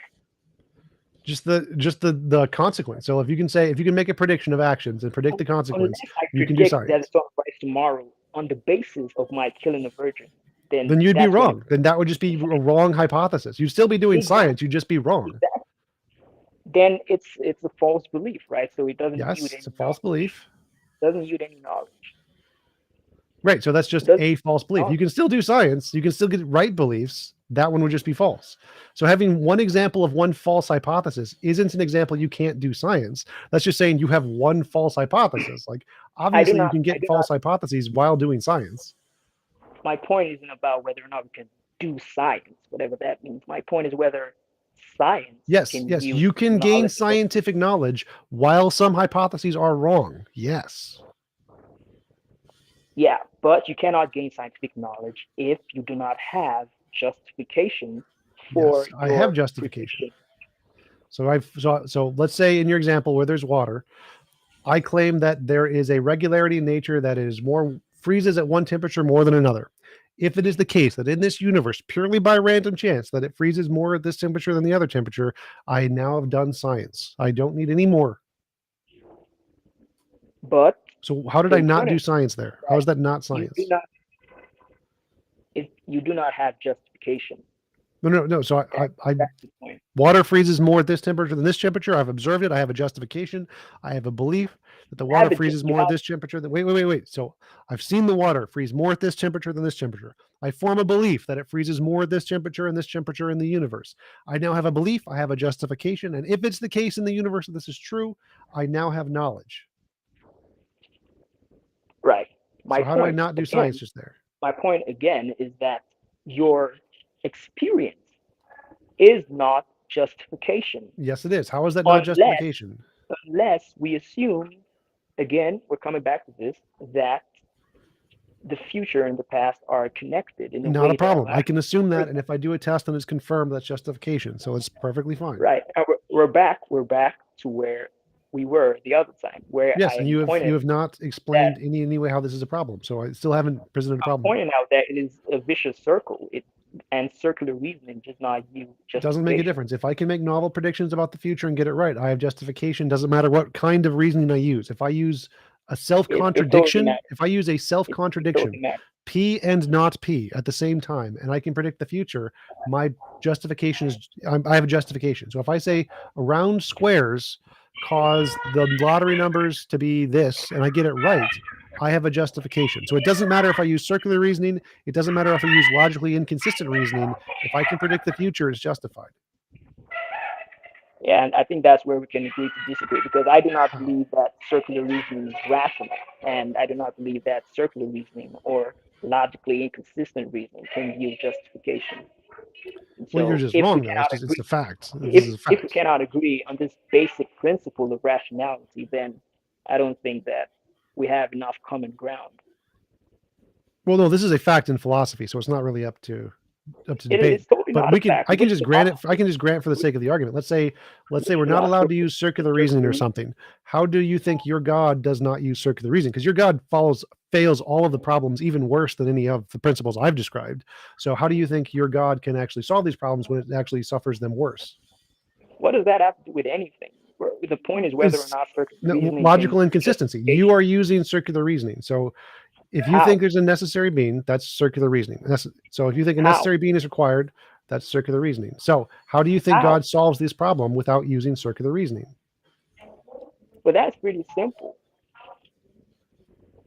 Okay, how? Can you hear me? Yes. Yeah. So it's pretty simple because I believe that um, he governs the world through his providential control, and he governs the world in a way that makes it regular because he is an And orderly God and is not an author of confusion. And so how did you learn he about governs. this? That's not the point. You asked me No, how. circular reasoning. You asked me Remember, how God. so circular reasoning you're using is you're saying you learned about God via a book which was written by God, right? How that circular reason. Uh, so your conclusion is God exists, and your source is God. So I cannot tell you about my existence. How is that circular? What? Your existence? I believe in your existence, but God's existence is not the case. So the circular reasoning is using your epistemic standard, starts with the assumption that your conclusion is true, and with no How evidence. how does how does it do that? I'm not seeing how any of this is the case. God exists because God wrote the Bible. The Bible is true because God said so. I'm not seeing how that is circular reasoning. If I write a Okay, note, so A is true because B is true because A. if I write a note and I write my name is Daniel and I write stuff about myself and I give you that note, is that note enough justification to believe in my existence? Well, no, because you gave it to me. So if I found a note like on the side of the road, and the note says this note was written by Daniel and Daniel exists, then it would be circular reasoning for me to believe Daniel exists based off of nothing Why? else, because there's Why no is other that? information. But there is this information. Right, which is circular if I don't have any other information. Like if I have other How information, like how is it humans circular? It's not exist, there's circular. empirical data, humans exist, there's empirical data that humans write letters. If I have all this other data, then I can conclude you do. But if I have nothing but a book, or let me give you another example. Let's say that we have a book that says the magical leprechaun Bob wrote this note, and the magical leprechaun Bob exists. Would I be rational to believe in the magical leprechaun Bob? No, Why? because obviously it depends on the kind of claim the leprechaun Bob is making. If the leprechaun Bob is just an alias, then you have justification. But if it's actually talking Yeah, about the actual, magical shamrock wielding pot of gold holding leprechaun. So says he's an actual metaphysical leprechaun. Says he exists on the sheet of then paper. no, Am I you reasonable to wouldn't believe have him? justification for that. Right. And so the same thing holds true of God. If you think How is that magical, the same thing? That anthropomorphic, that that just non-physical, begs the non question. wait. That So begs the question. no, it doesn't. It does. You're breaking the No, question I'm because using the same thing you just said. So it depends on the no, no, no, kinds of no, no. claims. You're Wait. you're Right. assuming You said that belief in the leprechaun would depend on the kinds of claims it makes, right? That's what you said, right? right. And so belief in God would also depend on the kinds of claims it makes, right? The difference though is Wait, that wait, wait, wait. God, So the same standard holds true for both, correct? The kinds of claims it makes is what makes it reasonable to justify in the leprechaun and in God, right? It's the same for both. correct? Okay. And so the kinds of claims it makes, the ones that are justified are claims that have an empirical basis, that have been shown to exist independent of our imagination. If anything has not been shown to exist independent of our imagination, it is not reasonable to believe based off of a text. And so the criterion that we can use to determine is it rational to believe that any being exists based off of some textual document is if the properties of that being have been demonstrated to exist independent of our imagination. Properties of I leprechaun don't have agree. not, I don't properties of agree with God have that. not, properties of Bob have. I don't agree with that because you're assuming. Here's the fundamental mistake you're making. You're assuming that um, God breathed media is the same as some random leprechaun Bob or whatever. But Well, no. I'm that's not assuming that at all. okay. So remember what I said You are specifically. I said because the criterion is properties that have been demonstrated to exist independent of our imagination, properties that have not been demonstrated to exist independent of our imagination. So anything that has any one property that has not yet been demonstrated to exist independent of our imagination is unreasonable to believe based off of a text. That includes miracles, magic, mythical creatures, the paranormal, supernatural, UFOs. Any claim on text that includes any of those properties, because they haven't been demonstrated to exist independent of our imagination, are unreasonable to believe. So I'm not assuming that God is the same as a leprechaun. I'm saying that his properties have not been demonstrated to exist, just like a leprechaun's properties have not been Then demonstrated to exist. I just disagree with that. I don't agree with that at all. I Which don't part? see any reason to Which part? believe that the properties of God have not been demonstrated to exist apart from our Non-physical imagination. minds, necessary, omniscient, omnibenevolent. Which one of those has been demonstrated to exist? All of them. Wait, what? All of them. How do you demonstrate those are not imaginary? The evidence is God's own testimony. Do you remember that circular reasoning thing we went? So, like, if I said the evidence of the magical leprechaun who has shamrocks and gold is the fact that it says he has shamrocks and gold in his little book that he's written, would that be reasonable to believe? No, but that's not what I'm saying. Wait, what? How is that different from what you just said? What I'm saying is that God has made clear his own existence and his own nature and property. The leprechaun, whatever, has not done that. Say that again. Can you hear me? Yep. You said he made clear something through prophecy, I think is what you said. I say he has made clear his own nature, his existence, and his property, but Properties. the other being has not done that. So I'm not sure what you mean here. What has God done that the leprechaun has not done? Revealed himself. How? Well, he has revealed himself through the created order and through special revelation in Scripture. I'm not understanding. Like, what is it that has done that? Sorry, can you repeat the question? Yeah. So you're saying that God has demonstrated himself to exist in a way the leprechaun has not demonstrated itself to exist, which is how? Like specific examples, not just like specific example. The created order, everything. What does that mean? The very existence of the world, and through what does that mean? Revelation in Scripture. I don't know. What does that mean? Give me like a particular example. Any fact, take anything we can see, the sky, the sand on the beach, whatever. All those things are God's way of revealing himself to everyone. I don't, again, there's not any like a premise conclusion. Trees exist, therefore God how? Sorry? So you said everything in reality is an example of this thing that God is doing or whatever, and I don't understand how. So I'm like, pick an example like a tree. Trees exist. How does trees existing evidence of God? Just the same way, for example, the voice of a friend is evidence that they are the ones speaking on the phone. Well, the reason a voice of a friend is evidence they're speaking on the phone is because we have past empirical data of how phones work and how sound is transmitted through those phones and the kinds of things required for sound to be created on the other end of the phone. I don't see any evidence of God being on the other end of a phone. So phones have empirical evidence. I don't see how God is relatable in the same way as empirical evidence. Well, it's analogous because God, the same way experience has conditioned us to be able to recognize the voice of a friend on the other end of the phone. It's the same way we've been conditioned by being created in God's image to recognize his handiwork throughout creation. Well, I don't recognize any of the handiwork, so I'm not sure what you're talking about there. Well, because I don't see that. Of course, you're an atheist, but I'm just speaking from my position, from my own world. So the question is how do you tell the difference between this thing you're talking about and your imagination? What? How do I tell the difference? Yeah. I don't see how I cannot tell the difference. It's very clear that what I'm experiencing is different from an imagination. How?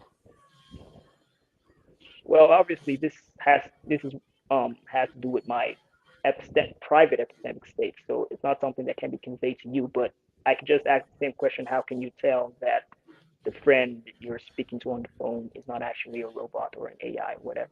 Novel But testable predictions. sorry. Not novel testable predictions. So my method for differentiating imagination from reality is novel testable predictions and the ability to predict the future. If I can predict the future, I'm But rational to believe it. everything can be undermined by the simple fact that it could be your imagination. So I don't, I'm not. The point I'm making is that I think Well, no. it's So being able to predict the future is a justification to believe something is not your imagination. So if you can predict why the is that? future, you have Why a is reason to believe that it's not your imagination. I don't believe so, but that is beside the point anyway. Because the point I'm making is that Well, let's the let's thing, compare. So my methodology is the ability to predict the future. Your methodology is you feel like it or something. You feel like you have a message from God. the Which do you ability to think is more predict the rational? future does not prove that something is not imagined. Because Wait, say that again. the ability to predict the future is not evidence that something is not imagined. Because the very fact of the prediction coming true could be an imagination. So I'm not sure how that solves anything. Well, again, so justification is just something that increases the probability of a proposition being true. It doesn't need to be 100%. So mine predicting the future, if it is the case that, I don't know, I'm right, and I predict the future that if I'm right, this is true, is it more likely that the hypothesis is true, or is it more likely that it's untrue that what I predict happens? So like if I predict the world is round, the sun will rise tomorrow, is that more likely if I'm correct that the sun is actually or the earth is round, or is that more likely if I'm wrong?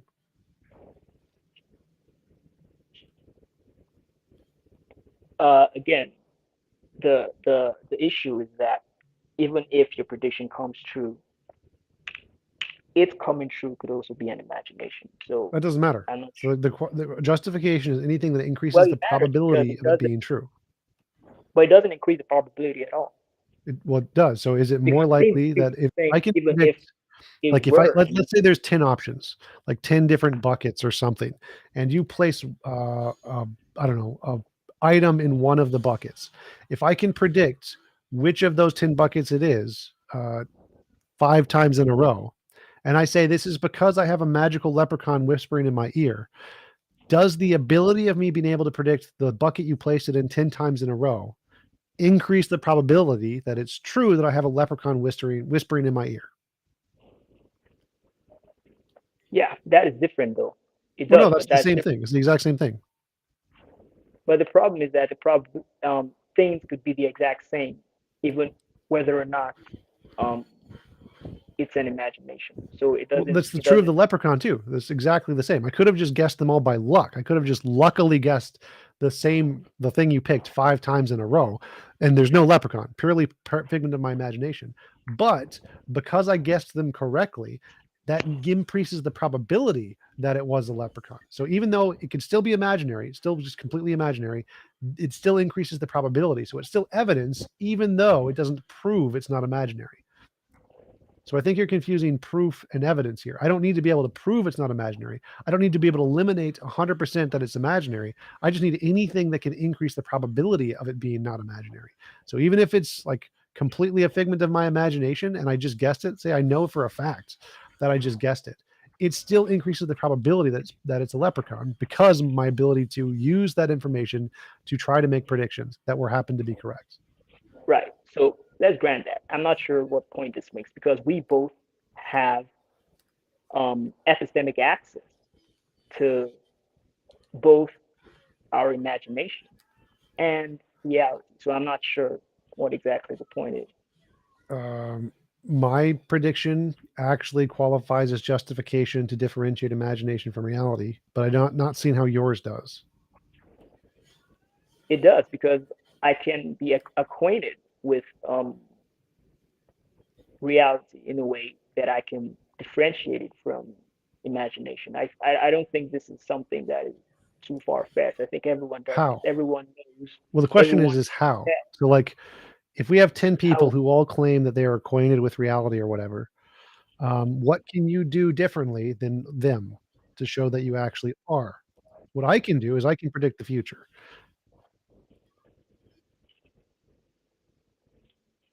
what I don't understand. How could you? The fact is that that prediction could also be an imagination. I'm Doesn't not make a difference. sure That part's exactly irrelevant. So it what. doesn't matter. Again, all it has to do is increase the probability. So the question is if we have 10 people who all claim that they have access to reality, in order for you to be justified that yours is correct and theirs are incorrect, you need to show something that you can do that they cannot do. So what do you have that your access to reality can do that others can't do? Because mine can predict the future. I'm What not can you sure. do? I'm not sure what point you're making because it seems to me you're just saying that if we have people with different kind with conflicting claims, how do we show which one is correct? So the Yeah. answer is simple. We go through the same process we go through anytime we're trying to resolve debate. It could be through rational argumentation or through empirical evidence or whatever. I'm not sure what exactly the point is supposed to be. Well, sort of, yeah. So the question is if we both claim to know or both claim to have knowledge of reality, how do we determine one is right and one is wrong? You have to have some ability to interact with reality in order to show one corresponds and one does not. Now, my way of showing correspondence is I can make testable predictions about the future. That's pretty good. Most people think that's a really, really good one. Like if I picked something mundane, Everyone like everyone can make testable predictions about reality. So I don't well, just wait, understand. wait. What do you mean by that? Because that's actually really hard. Very few people can do that and get them correct consistently. That's like one of the hardest things to do in the world. So I don't know what you mean by that. Everybody can claim they have access to a book. Everyone can claim they have access to a fundamental nature of reality. Everybody can claim they have an indisputable source of knowledge, but no one that's like anybody and their like 6-year-old kid can do that. But what's hard is accurately predicting novel information about the world. Nobody can do that. Almost nobody. Like Oh, zero so point wait, zero zero zero is zero your something. is your question how we can show that our view or our source of information is the right one? Sort of. So my question is how does the method you're using compare to the method I'm using? So my method is novel testable predictions, and I want you to give me what your method is, and is Okay, it more or better than mine of novel testable predictions? my method of adjudicating between worldviews is transcendental analysis, and I don't actually think that prediction can actually resolve the difference between worldviews. Right. I know, I'm sure you don't, but so let's say anybody can do transcendental analysis. Anybody can make up their own worldview and claim it's perfect. Yeah, everybody can do transcendental analysis, but not everybody can actually provide a worldview that actually meets the Everybody can. transcendental Everybody can provide a analysis. worldview that is exactly equivalently as good as yours. No No, difference. it Everyone, has. everyone, everyone, everyone, We've been everyone, 100%. discussing this for almost 2 hours now, and Yeah, we and haven't shown how. I've proved that you can present an equivalent one. Um, so like I can just say, let's say my worldview is a quantum field. There is a necessary being, and the necessary being is a quantum field, and the quantum field is a transcendental truth that accounts for all knowledge. So now I have done the same thing you've done. I've presented a transcendental truth that is not God. It's the quantum field, so it's not conscious, doesn't have intentions. It's just a quantum field, and it is the necessary being that is the precondition for intelligibility. Or I could pick a magical leprechaun, or I could pick uh, Brahmic field, a non-conscious Brahmic field, or a karmic field. I could just pick any particular object I want, a platonic object, and say this object is the necessary precondition for intelligibility, and use all of the same arguments you do, and show that it works equally as well. So this is a terrible argument. It's like Saying saying, so, what? the point is that saying so does not make it so, though. Just Well, saying yeah, that I can is prove it. So saying I can prove it. So I've had right. But many conversations with precepts, and wait a I want to do that in a second. But I just want to say that it seems like to any rational mind that your methodology can be repeated and mirrored by everyone else, just like anyone can say the word potato. Um, so common that like literally anybody can do it. But my method of novel testable predictions is one of the hardest things in the world to do. It is really, really hard to predict novel information about the future.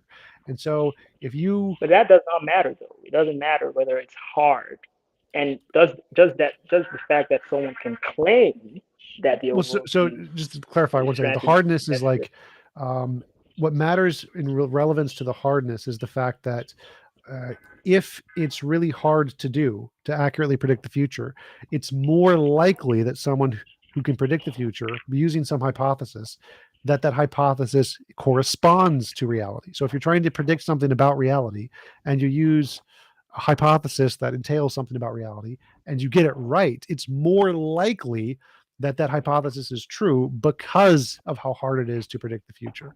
That's why it matters.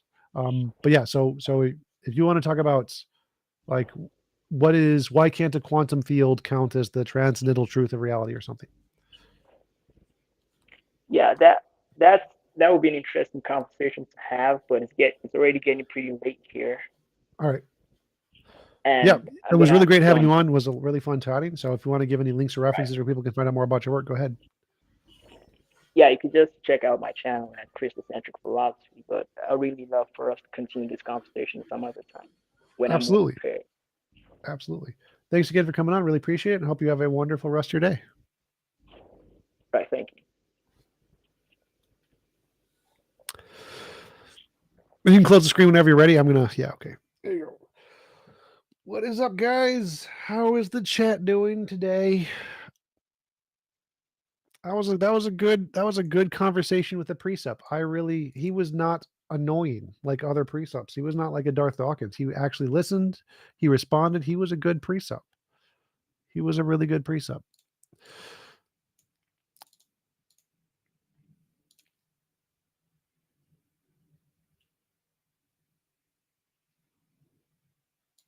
If anybody wants to head over to the Discord, do a Q&A, Discord.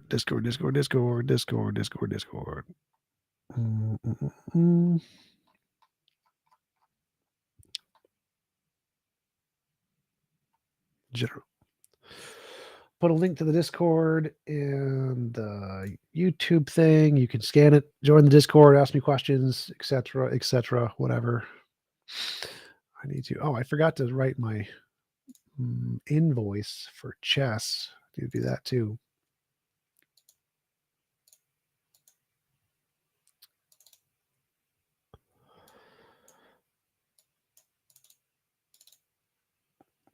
So if anyone wants to hop in general chat in the Discord, go for it.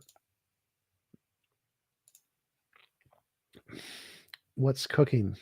I need to cook pork. So I have like 6 different bags of pork marinating with different sauces because I wanted to try them out. So that's what I'm doing. That's what's cooking. Hello, Duke. Hello, Rakila. How is it going?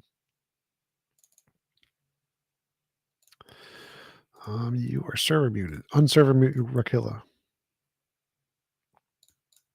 Hello. Hey. Yeah, I'm fine. Thank you.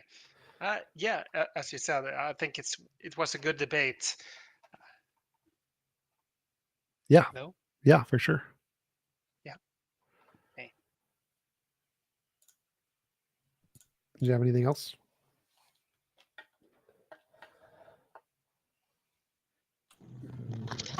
Yeah. I mean, I haven't had that much experience with people in those positions, but as you said, it was. I like when it. Oh, I can hear myself echoing. What the hell is going on? I cannot hear you echoing, so I think that's on your end. Okay, I can hear it's my because own you have voice. the YouTube channel open. You have the YouTube channel open. Oh, yeah, that might be it. Oh, well, that's okay. I'm trying now. Okay, yeah. So my experience with those positions is not the same as I've heard before. So this, as you said, was a very good conversation, mild conversation. It was not a dumpster fire. It was not whatever. So I really enjoyed it. Yes. I think we got to explore a lot more of the presupposition than normal. Because yeah, like Darth Dawkins, you don't really get to explore what he actually believes because he deflects a lot. And so I think this was a really great conversation to be able to really explore what precepts believe. Yeah, I'm James Earl, by the way. Thanks, appreciate it. Yep. Anybody else got any questions? See a bunch of other guys here. Yeah, I would just like to say, yeah, that was a great conversation. And I actually have a novel testable prediction. I predict that every time you encounter one of these presuppers, they always bring up the Romans 1 argument. And this guy did not fail. He tried to sneak that in. Which one is that?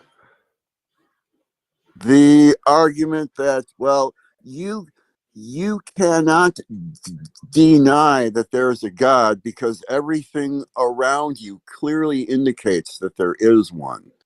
Oh yeah, for sure. I think that's one of the fundamental things of their position. So yeah.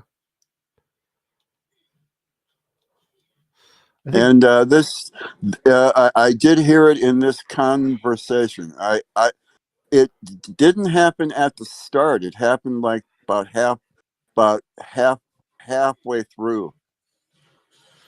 Yep. Well, I think it's fine for them to say that. I think that's because it is a part of their position. So I think they do have the burden of proof to try to explain why they think trees indicate God exists or whatever. So I think that's fine.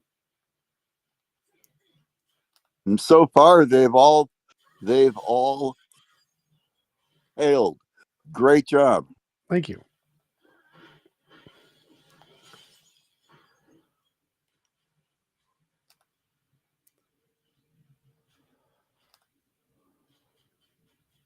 I got a question. What books would you recommend for studying philosophy? I have on the Discord, there is a section for suggested reading list. There's a whole bunch of them on there, but it's mostly the distinctions that are primary distinctions in philosophy, like the noumena phenomena distinction, a priori posteriori, synthetic analytic distinction, manifest for scientific image, those kinds of things. The distinctions in philosophy are probably the most constructive part of what philosophy has done. So I would suggest us learning a lot of the basic philosophy distinctions. Mostly papers, not books. Books are a lot of extra stuff you don't really need. So just read the papers or just wiki essentially the distinctions, and that's all you really need to know. But yeah, if you want to check the TJump suggested reading list area, it's got a list of a bunch of stuff. Hey, TJump, I got a question for you. Yeah. So theology may contain scientific facts, or it may contain like philosophy, but do you think that science supports the claims theology makes? Like, Depends. Okay. Because it depends on which claims. Like, we'll use the Abrahamic theology. Like, people say there's scientific facts in the Bible, but just because it talks about the earth doesn't mean that the scientific fact that the earth exists doesn't prove the claim that Yahweh created the earth. Right. Just like in Harry Potter, there's King's Cross Station. Doesn't prove that Harry Potter and magic is real. So there are true facts like New York City is in Spider-Man, which are supported by science, but it doesn't mean that all of the facts of the book are correct simply because there are a few factual things in it. So are theists are apologists just wasting time when they talk about scientific facts, when they talk about physics? They can be well learned in all these fields of science, but I would say they're wasting time because what they know doesn't support what they claim. It depends on what you mean. Like, they're not wasting time in that they make money. They make lots of money. So, but like, Yeah. Are they wasting time from a scientific perspective that there's absolutely no value in what they're doing? Pretty much, yeah. Well, they're wasting time. Are they wasting time if they're trying to prove their position, their theology? Because it's not proving it. They could say, look, this rock weighs 33 pounds, therefore my God exists. Like, that does not, talking about the rocks does not prove the God. Well, so it kind of depends. Like, it's perfectly fine to use like a motivated reasoning in order to try to look through science, try to find facts. That's perfectly fine. So as long as they acknowledge the data that as it's discovered and agree with the data, that's totally okay. So like, if they do discoveries like looking for the Exodus and discover there's no evidence of the Exodus, and then they admit that, sure, that's great. That's perfectly fine. If they try to obfuscate that or try to make it work when it doesn't, that's where it's a problem. That's where it's just a waste of time. You're just lying, essentially making stuff up to try and make it fit when it doesn't. And so if they just use it as a motivation to try to look for things, that's perfectly okay. If they try to use it to make the data fit their hypothesis, that's where it's mostly a waste of time. Right. So I would say that theology, a person's theology can inspire them to do science. It can inspire them to do physics. It may inspire them to do philosophy, but it's not the other way around. Their discoveries never seem to support their theology. They're like, people will say, without the Catholic Church, we would not have science today. Well, that could be true, okay, but the science that we discovered does not then support the claims that their theology make, that like the claim that Yahweh is the God that created the universe. Yeah. So there's a difference between like the origin of a thing really doesn't have anything to do with the like whether or not it's their position is true. So like monkeys are the origins of humans. Does that mean that the things monkeys believe are more likely to be true than the things humans believe? No. So the fact that a precursor ideology started the main ideology doesn't really make a difference to the truth of the precursor ideology. Do you think it would be helpful to get theists to recognize this point, or do you think they already recognize it? Because they spend, I shouldn't say theists, I should say apologists.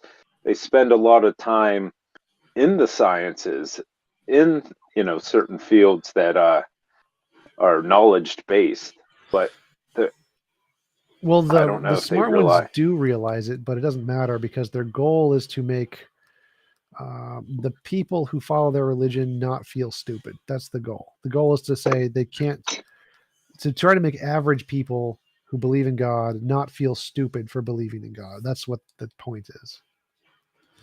And so when apologists say those kinds of things, it's mostly just a rhetoric in order to make theists be able to feel more comfortable with the fact that they believe in God rather than rejecting like science or whatever.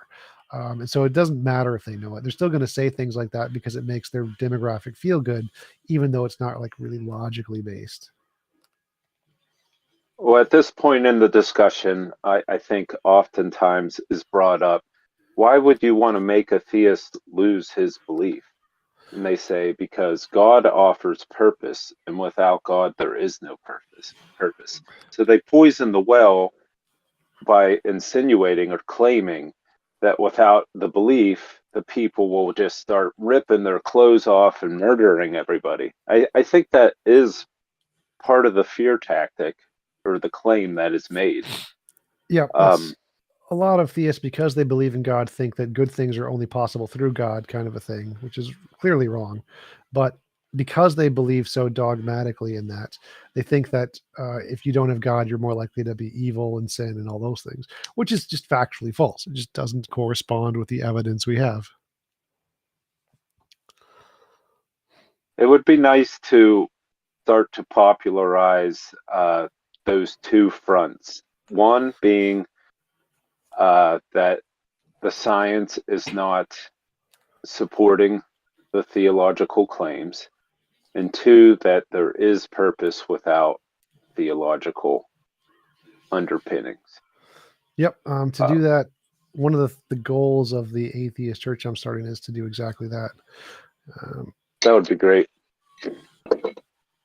That would be great because, I mean, unless you're a theist and you're not being bothered by it, you know what I mean? Like, I get it. If somebody is comfortable, they just say, why would I want my life to, why do I need to change my beliefs? But for a lot of people, they have been, the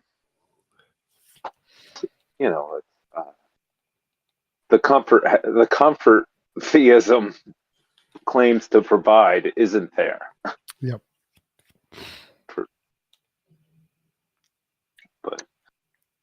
thank you for hearing me out. Yep, no problem. Good luck with your church. Thanks. And, Need as much help as possible trying to get the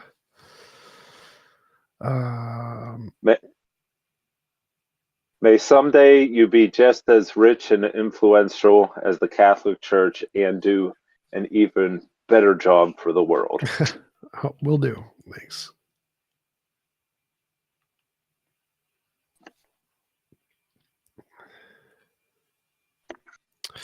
Anybody else got any questions, comments? Hey, Tom. Yeah, How's it going? pretty good. How are you? Doing all right with that Ricky Gervais video I made for you, huh? Yep. It's very, Doing all very right. good. Need more. Need like 10 more of the same ones. Would you not want to do something like that for your to promote the church, the charity? What do you mean? Well, you just started the GoFundMe. Did the 501c3 paperworks come through? Oh, it takes like 8 months for that. So it's not yet. Just all prep so far. Yeah. So like you submit it 'Cause- to the IRS and they take forever. Yeah. In the meantime, I mean, it might benefit to make some videos just so that people understand that the GoFundMe exists and everything. Yeah. But mostly it's like what I'm trying to get the tax exemption first, so it becomes like tax deductible donations. That's the goal because I need big donations.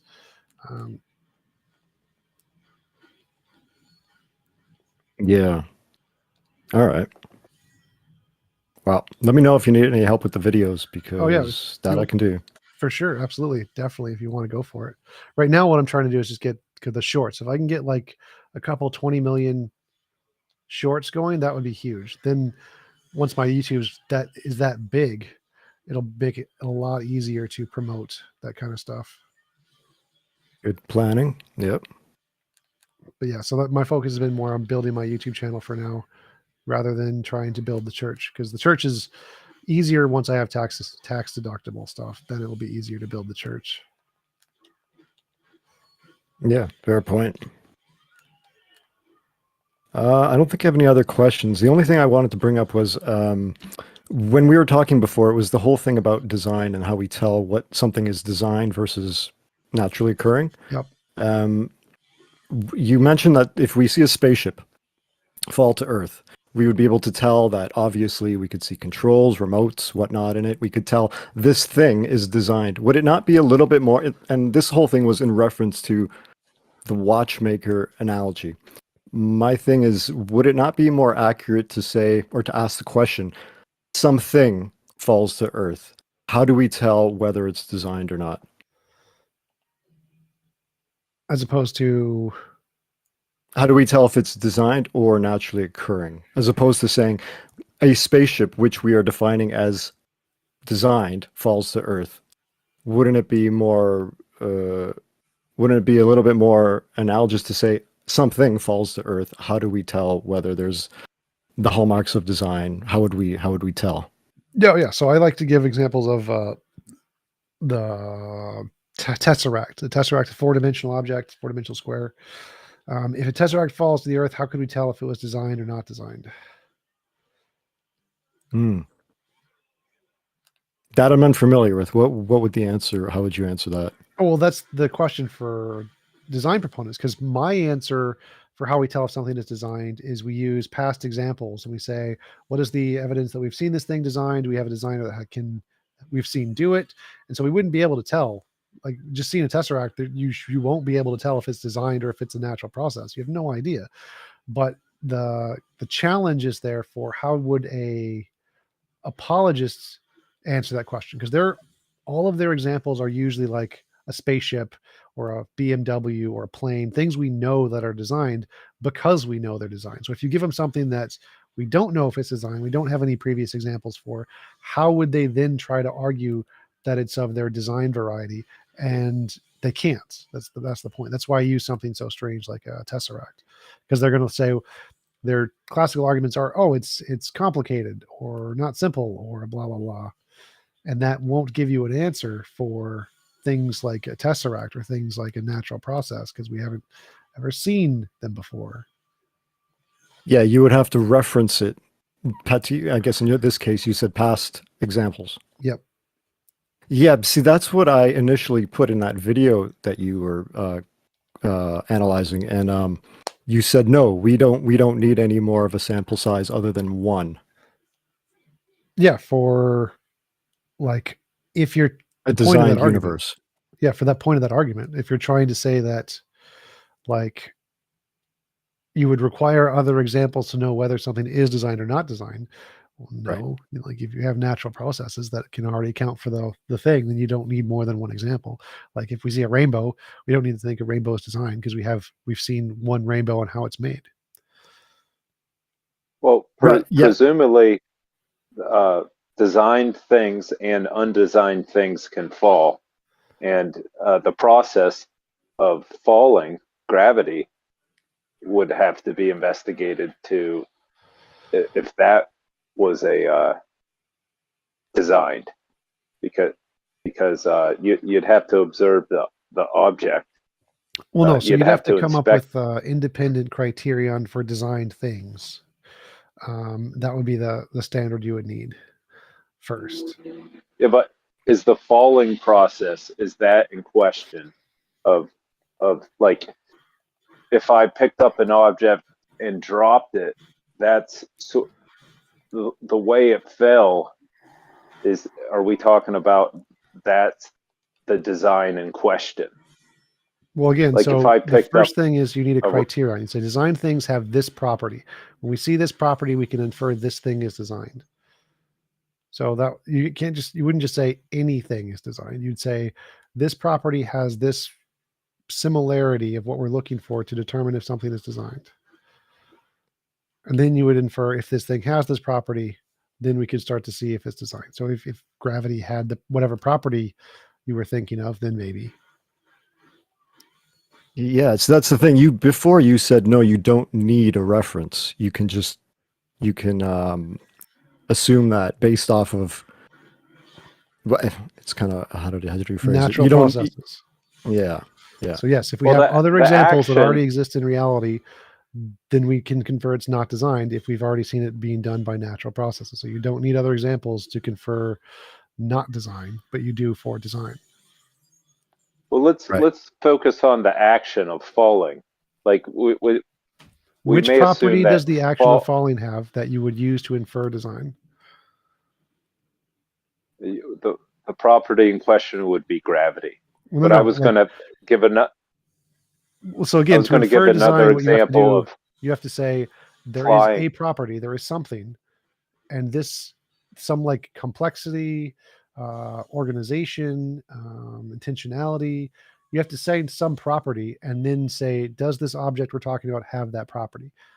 So you have to identify a property that is endemic to design, and then say that the thing you're thinking about has that property. So what property does falling have that you think would be relative to intelligent design?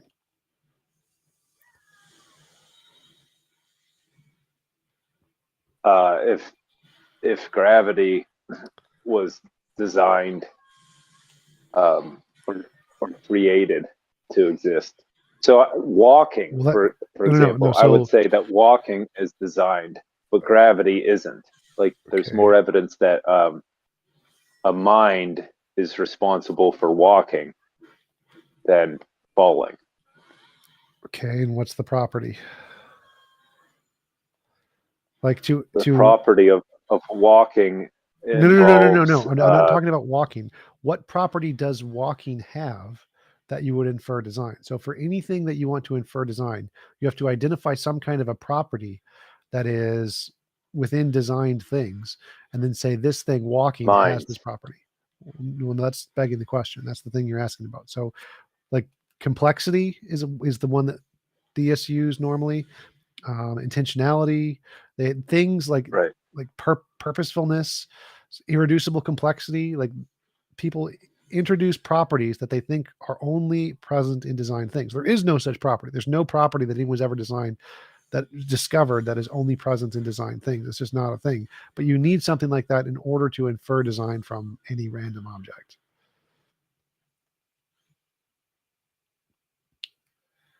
Yeah, wise ape. This was more in response to the watchmaker analogy initially, so that's sort of what the framework of this was. Sorry, I couldn't resist. I had not that my thoughts were, anything. To my mind, I was like, oh, this might add something to the conversation, but I couldn't help myself.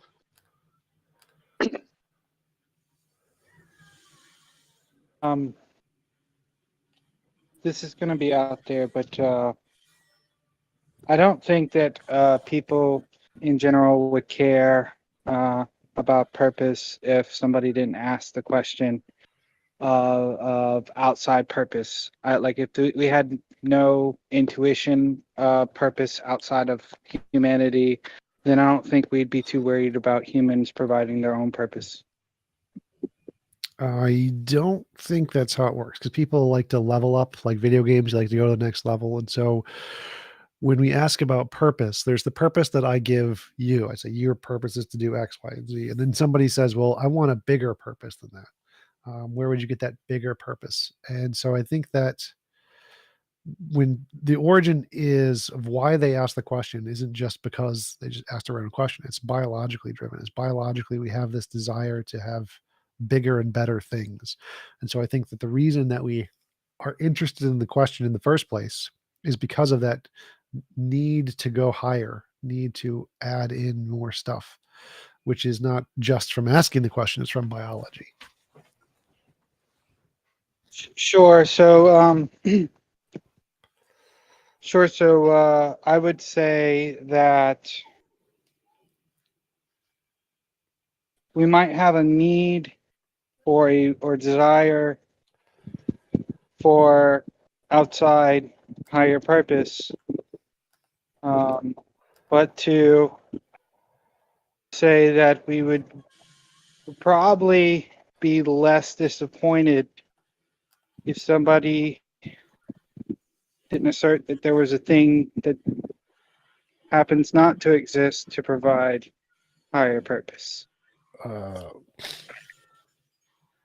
sure, I don't think you could get a higher purpose from imaginary beings, but I think most people believe that their God exists, which is why it gives them purpose. Okay.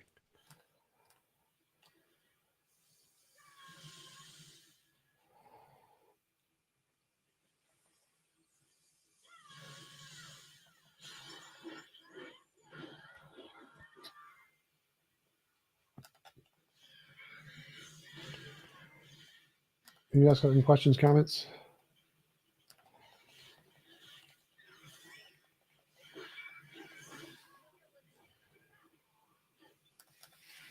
Not for me. Thank you very much. Yep. I'm trying to work on an ontology for existence itself. I'm trying to dismiss non-existence. It's a hard thing to do. I think, therefore I am, therefore I don't not exist. Yeah, but the that I'm fine with that. That's something I accept. That I would say that there's a whole bunch of properties in the eye, and that shows something fundamental about existence. I don't know what you can know that it shows about existence. Okay, so I experience. Yep. The experience is my thoughts. Yep. And I experience thoughts, and the memories are my saved experiences. And the collection of those thoughts would be the I, or the collection of all that would be the I. I would probably disagree there, because I think your memories could be false. So the I wouldn't count as the memories. The I would just be the direct experience. Okay. But I think the observation of the experience gives some indication of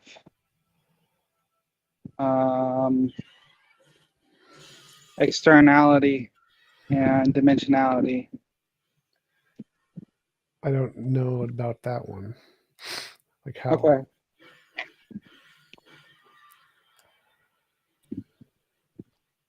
Um,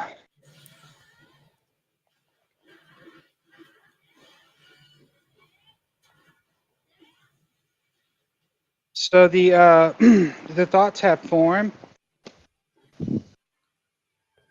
and the experience has form, and the observation of the thoughts and the experience is the I experiencing the I. But all of that could just be a delusion. All of that could just be in your imagination, right?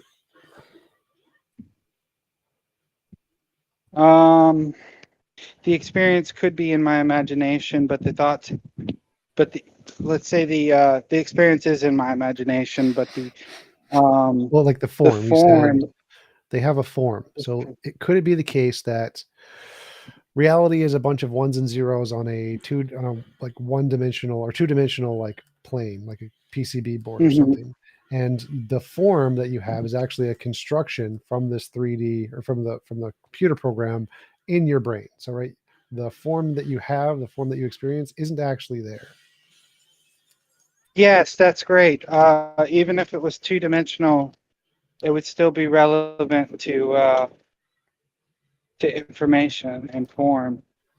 Well, the point is the form could be completely different than the form that you imagine it to have. Oh, that's a good point. That's a good point.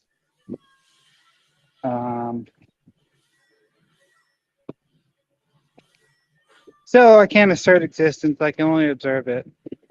But you can assert existence, like that's that part you can assert, but you can't assert what existence is. Form is what makes up existence. You could just say, "I exist," whatever that is.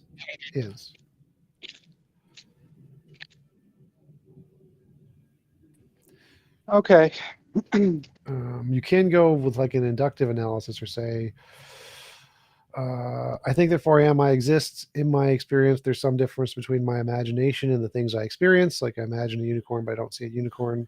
And there's some difference between these two things. And from the difference, I can try to like make a methodology to tell the difference between the two.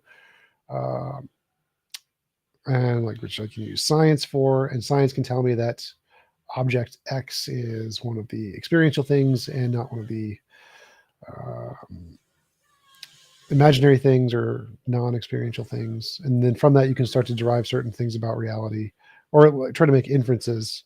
They could be wrong, but you can at least have some justification to believe that there's some difference between your imagination and reality, and try to go from there into the external world. Yeah. I'm gonna mute myself because I ran out of ideas. All right. Anybody else got anything? Any questions, comments, ideas to fund the church? Yeah, so epistemology is really when where the presuppositionists get their ideas from. Basically, that the only way we can do anything is if we get our knowledge from some sort of deity. Yeah. Or creator, correct? Yeah, that's their epistemic source of knowledge. They think it requires a deity in order to gain an epistemic source of knowledge. Right, and they also don't believe in like Cartesian certainty. They believe in like absolutes. Is that what correct? Or what do you mean? I think they do like believe in Cartesian certainty. They do? I think so. What do you mean by Cartesian certainty? Like, do they believe that knowledge has to be absolute in order to be valid? Yes. Or Yes. They do. Okay. Yes. They'll say they won't. They'll try to say that, oh, you don't need certainty for knowledge, but they'll come back at some point to another end of the argument and say, oh, well, that can be doubted, usually because of the problem of induction. Therefore, it's not knowledge. And so underline their methodology, they do typically have some kind of implicit assumption that knowledge requires certainty, which is called infallibilism. And they kind of use that as kind of like a battling ram against any other worldview, and suggest that they don't have a foundation for their epistemology, therefore it's invalid. Yes, or has contradictions or inconsistencies or something. Yeah, they'll say that if you can't answer all the different problems of philosophy, like the problem of induction, then your worldview doesn't provide knowledge. Therefore, mine wins, or something along those lines. But that's despite the fact that their own worldview requires like assumptions as well. Yes. So more importantly, their own worldview also can't solve the same problems in philosophy, like problem of induction, problem of the uniformity of nature, problem of the one and the many, problem of universals. Like theirs can't solve these problems either. The ones that they're going to accuse your worldview of not being able to solve. And so you can just reflect the thing back on them. Well, yours can't. How does yours solve this problem? And they're going to assert some gibberish because they think it solves it, but it doesn't. And you can just essentially mirror it back and say, well, mine does the same thing, but without the consciousness. Yeah, because one of the arguments I come across with precepts is like you can't tell whether or not if the future will be like the past. Yeah, induction, problem induction. Yeah, and they say like you're begging the question by assuming like the future will be like the past, but whereas with their own worldview, they're also making assumptions as well. Yeah, because they have to believe in like first they have to believe in some sort of deity that has the ability to make it happen. And well, their objection there is the circularity. So if you're using the future and past to justify your beliefs about the future and past, it's circular reasoning. And so the circular reasoning they're going to say is not a justification for belief. And so when they do that, you just say, okay, well, you're also using circular reasoning. You believe in God because the Bible told you so, and you think the Bible is true because God wrote it. So you reflect that back on them, that their circular reasoning, they're using the same thing. And then you can just show comparatively that yours is less bad. I see. So would my worldview be better because it makes less assumptions? Like, for example, I only have to believe that the laws of physics are self-sustained and are unchanging. I guess the number of assumptions is one criterion you could use, but I don't like that. I like having an epistemic measure that is better at differentiating imagination from reality. I think is the better criterion to go with than just saying minus less assumptions. So like, I really don't care about the number of assumptions your worldview has. Let's say you have 1 billion assumptions, but with those assumptions, you're better able to predict the future. Then I think you have a better justification, even though you have more assumptions. So I don't really care about the number of assumptions. I care about what you can do with those assumptions that shows that it's different in some meaningful way. Makes sense.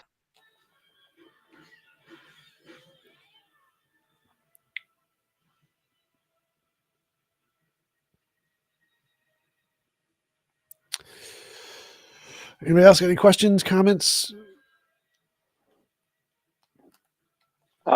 I do. Sure. I have another one. Sure. So precepts will say, hey, I presuppose something, but you're presupposing the laws of logic. Should we then point out that using the laws of logic hasn't produced like false results? That may not be a true statement. Like there may be an example somewhere where if you use the laws of logic and maybe I don't make a novel testable prediction, my prediction doesn't come true. But I do think in general that the laws of logic are accurate. However, and they could say that's circular reasoning, right? But that special pleading for the laws of logic being circular reasoning may be like the only special case where circular reasoning works. However, circular reasoning in other fields, like the Bible's true because the Bible says so, or some other example, have proven to be false. So my question more or less is, how do you push back against a presup who says that their presupposition is just as valid as presupposing the laws of logic? Well, I don't presuppose the laws of logic, so I prefer not going that route. I would say that your best option would probably be to say that presupposing the laws of logic doesn't entail any more ontological commitments than presupposing a God. So, like, presupposing the laws of logic nothing exists. You're not saying it takes a potato or something. Whereas presupposing a God entails a whole bunch of properties: omnipotence, omnibenevolence, omniscience, non-physical mind outside of space-time, and all of those things would be less parsimonious, less simple than assuming just the laws of logic. So, if you're trying to make some kind of just conceptual analysis, you can go with simplicity at that point, which one entails less assumptions, essentially. But I don't really like going that route. It's not really my favorite. Yeah, it's not my favorite either, because just to say we have to pick the simplest thing as the best explanation isn't necessarily valid. Yeah. It may take a potato, it may take a pineapple, it may take a God, but where, like you asked the previous caller, where is he getting this theology from? And he sort of dodged it. It had to have been from the source, like a biblical source, unless he's claiming his revelation, he never read or was educated on the Bible, and it was like well,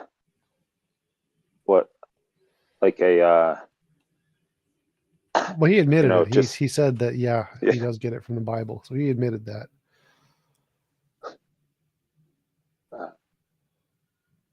So it just seems like they presuppose. I understand what may convince somebody to presuppose something is true. It's based on feelings. Like one example might be they ask themselves, is this true? And the idea or the answer emerged in their brain, yes, it's true. And they didn't know how to parsimoniously like justify their answers that they think. Like the mind seemed to answers in the mind just seem to appear, but then what was it? What were you saying? That's where you have to reasons to presuppose something. Yeah, I'm trying to figure out what are good reasons to presuppose something, and I'm trying to talk on the nature people have to accepting a presupposition. Like, use Mormonism for example. A lot of the one tactic is they'll ask potential converts to go home and pray or think about if Joseph Smith is true or the Book of Mormon is true. And I think if I was to be asked that question, yes, like the thought yes might pop up in my head, and then I may just accept that because I don't have any education on like when to accept some thought into my head as like a valid answer. I think we all think crazy things sometimes, and it's like, for sure. Like one time, a pastor asked me to think of Jesus walking down the beach with you, and my imagination produced a scenario where, like, a representation of Jesus was walking down the beach, and for a while I thought, oh, that means Jesus is true. But a few days later, I thought to myself, try to imagine a dinosaur, existing right now, and and my imagination produced like images of dinosaurs, and it's just kind of made me think that was I don't think bad. there's any reason you should presuppose anything. I don't like any presuppositions. My worldview doesn't have any presuppositions. Well, the presup often says, well, you're presupposing logic, or I am not. I don't presuppose logic in my worldview. so how could you defend that? Mine they say, starts well, you with, can. I think, therefore I am. And what they're going to say is that the sentence, I think, therefore I am, is an argument, and the argument presupposes logic, but it's not. In my case, it's just a descriptive statement. It's like saying the sky is blue. I think, therefore I am is an experience. It's I'm having an experience that I'm thinking. In my experience, it doesn't presuppose anything. I'm not like presupposing things to have an experience. I'm literally just having the experience. So there are no presuppositions when you have an experience. The presuppositions come in when you try to explain the experience.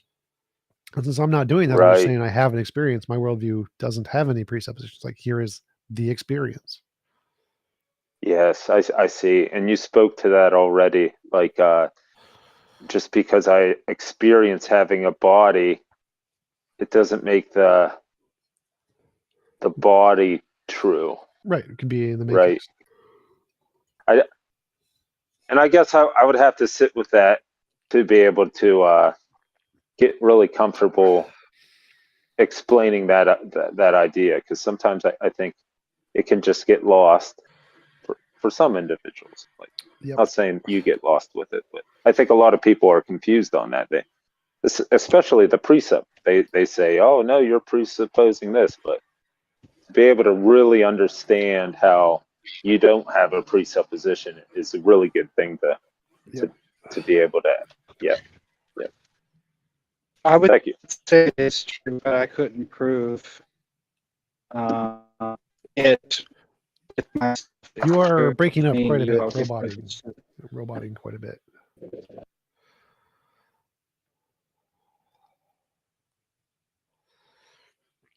If you can fix your mic and come back and let me know what you were saying.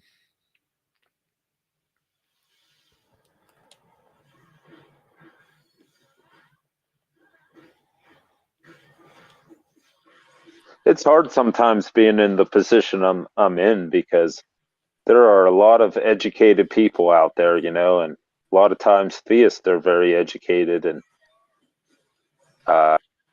I'm constantly told I don't make any sense. It's like gaslighting almost, it's like being told that you just you can't see it.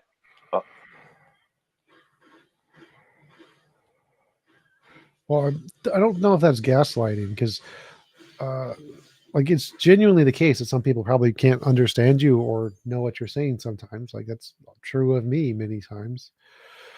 So I think, like, the challenge is to learn how to communicate better, so that if the vast majority of people listening to you can understand what you're saying, then it would pretty much be disingenuous for someone to say they don't understand you. Yeah, I get that. That's a good point. Because the things I utter, or anybody utters, it's doesn't entail that it's going to be coherent and understandable. Yep. I put it in the chat. Well, I can hear you now. What were you saying? I can hear you now, the guy who put the thing in the chat. What are you saying? What were you saying?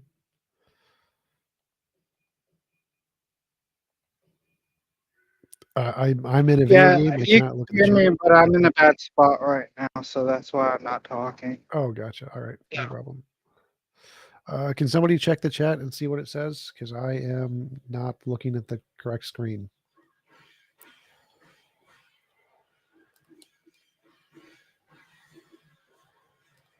I said I would say about the stuff. I would say it is true.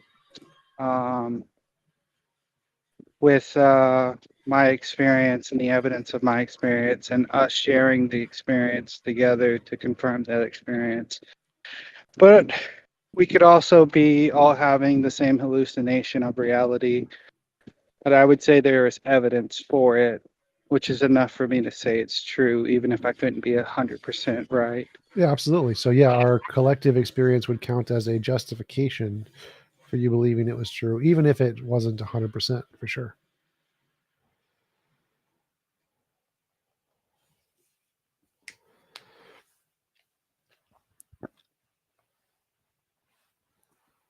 Could you explain on that where you say evidence, this is evidence that we gathered for a specific proposition or claim, but it doesn't.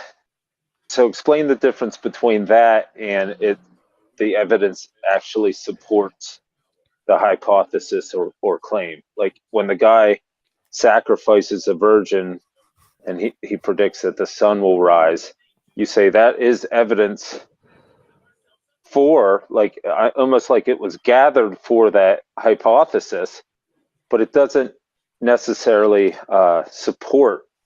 Oh, that like, would support it. So maybe- the difference here is post hoc versus novel. So evidence is if you can predict the future of something new that we don't know yet, and you get it right, that's evidence for anything. Even if you're like trying to make evidence of a god and you predict the future, then that's still evidence of a god if you can accurately predict the future in a way that we didn't expect. What would be trying to make the evidence fit is called post hoc rationalization, which is if we have the evidence already and you just try to see if you can make the evidence fit your hypothesis. So say that we have the evidence of fossils from all over the geological timescale, and creationists want to say, how can we make this fit into our hypothesis and not be a contradiction? Well, we can say God placed them there or something. And so that's taking the evidence we already have and making it fit your hypothesis. That's post hoc reasoning. But if you can predict the fossils, so like if you were a creationist and you said, I predict that there's going to be fossils of dinosaur bones because God did it, and then you, before we knew this, and you actually discovered it was correct, that would be evidence, even if you were trying to doctor it to try and make it like seem like to try and make your hypothesis seem true. So the difference there is being able to predict new things that we don't know yet and getting it right versus making old information fit. Anybody can make old information fit. Only the most rational hypotheses or most justified hypotheses can predict future information that we don't know yet and get it right. Novel future information. Well, how do you distinguish things that happen regularly and with, consistency, like the sun rising, when they say, well, no, that's a new prediction because the sun hasn't risen tomorrow yet. So if whatever hypothesis I come up with, like leprechaun, a leprechaun will cause the sun to rise tomorrow. Well, How do you distinguish that isn't a novel prediction? Well, so if we predict the sun, if we've never seen the sun rise before, ever, and somebody predicts the sun's going to rise tomorrow, that's novel. It's new because we've never seen it before, right? But if we've seen the sun rise a million times, predicting the sun's going to rise tomorrow isn't novel anymore. We've already seen it happen. And so if you predict the sun will rise tomorrow and be blue, that would be a novel prediction. So novel is predicting things we haven't seen before, something that we don't already expect. Whereas if it's just a prediction, it's predicting things we've already seen, like the sun will rise or that people commit murder or whatever. And so novel is predicting something that has not been seen before. So it's disingenuous to say it's a new day. That counts as a novel thing because we've already defined days. We know what a day is. So just because it happens again, anew, doesn't make it novel. Right. So like I can say, I've made a prediction about other dogs, but not this dog. So it's a novel prediction. Like, no, it's the same as all the other dogs. And the way that you can differentiate that is can everybody make the prediction based off of the information we already have? So like if I wanted to predict, can everybody write into their theory, I predict the sun will rise tomorrow? Yes, everybody can do it. Anybody can predict the sun will rise tomorrow.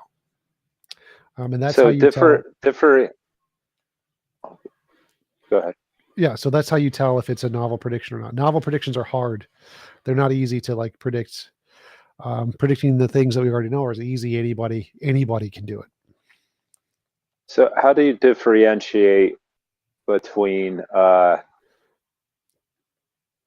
evidence that is for a hypothesis, but the evidence doesn't conclusively prove the hypothesis correct? Well, no evidence Like ever somebody- conclusively proves a hypothesis correct. It's not even possible.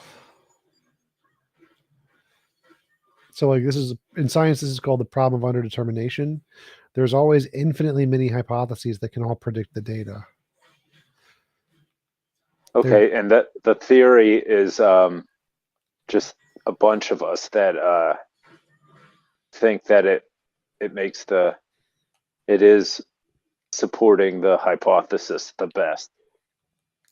It's like a fact that is, you know, well, if the new one evidence. that's the best is the one that can predict the This- future the most. And there's only one of those. And that's the theory. Yeah, that's the one we come up If with. we were, That's evolution, yeah. yeah.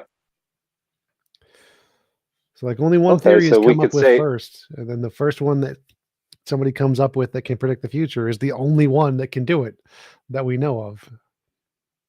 So creationists could say, well, I have all this evidence, but the scientists would say, yes, you have evidence for your hypothesis, but it's not the best hypothesis. What? How do they have evidence? Like, I don't think they have any novel prediction. Oh,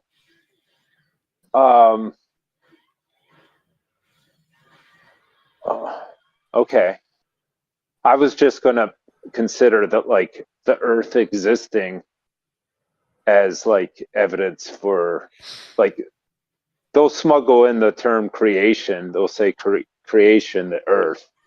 Well, so that's proves the the thing I was creator. mentioning earlier. Like anybody can, if anybody can predict something, because we already know it, like stuff exists. That's not a novel prediction. That's not evidence at all. For it to be evidence, what you need is to predict something new that we don't expect yet. So predicting that stuff exists is just post hoc. You're taking things we already know and making it fit your data, which is not evidence. Evidence is taking something we don't know yet and predicting it and getting it right. That's evidence. And creationists don't have any of those. Well, I believe that you said the Earth or the sun rising tomorrow would be evidence for the hypothesis that if you kill a virgin, it'll cause the sun to rise. We've never seen it before. Okay, so that isn't really evidence though, because it is something that's not novel. Right. So Okay. if I predicted that I'm going to, like, I don't know, scratch my nose and the sun will rise tomorrow, that's not a novel prediction. That's post hoc. You're taking things we already expect and predicting it into your hypothesis. So for it to be novel, we have to predict something we don't already expect. So in court, let's change the example. Let's say it's a murder trial, and they're trying to determine if Tom killed somebody. And the evidence that they bring in, let's say, is a gun and some blood. They say that. When is it determined that that is evidence that Tom committed the murder? Well, if we already have evidence of people using guns, then there's already empirical evidence of that happening. If we've never seen a gun before, then you would never be able to show that guns were evidence until you actually first tested the gun, figured out how it worked, and then you need to use other lines of evidence that we already had, like, so say we've already seen eyewitness testimony work or something, but we need to use examples of things we already have in the past. If you just have, so say use a wand. If someone used a wand and used Avada Kedavra to kill someone, you would not be able to show that in a courtroom. It would be thrown out of a courtroom. Even if it actually happened, it would be thrown out of a courtroom because there's no precedence for people using wands. We don't know how they work. We don't have any evidence that they can work. And so it's just not evidence until we can empirically demonstrate how wands work outside of the court case. Then it could be evidence. So are things, like, let's say I have a wand, a gun, and some blood. Do I just call those things and not evidence? Because unless it points to, how would you say it, like a conclusion that supports the hypothesis. Sure, if you So- wanted to be super technical, you could say that it's not really evidence until you have some way to increase the probability that it's true or whatever. You can call it Yeah, so there- facts. They're just facts, pieces of data. So there's Aliens these landing hotline on- billboards. The hotline billboards say, call in, we have evidence for God. And that's what they tell you. They say, well, there's creation. So that's the evidence for a creator. But those are Yeah, just, you can just say that's not how evidence works.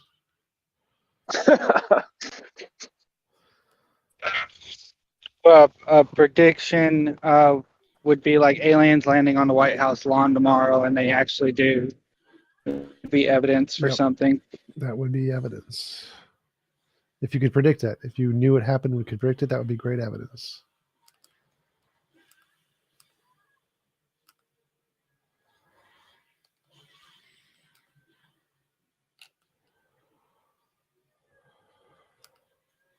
Well, I'm just gonna. So it has to. I would say it has to be specific too, right? Because Yes, has to If- be specific. yeah, because some If Eventually- Jesus came through the clouds of the earth and the whole earth somehow saw Jesus somehow through some kind of illusion, then that would be evidence. But that hasn't happened. Well, see, aliens are more like probable because we understand that they may arrive or manifest through natural processes. Where if Jesus was the claim that he'll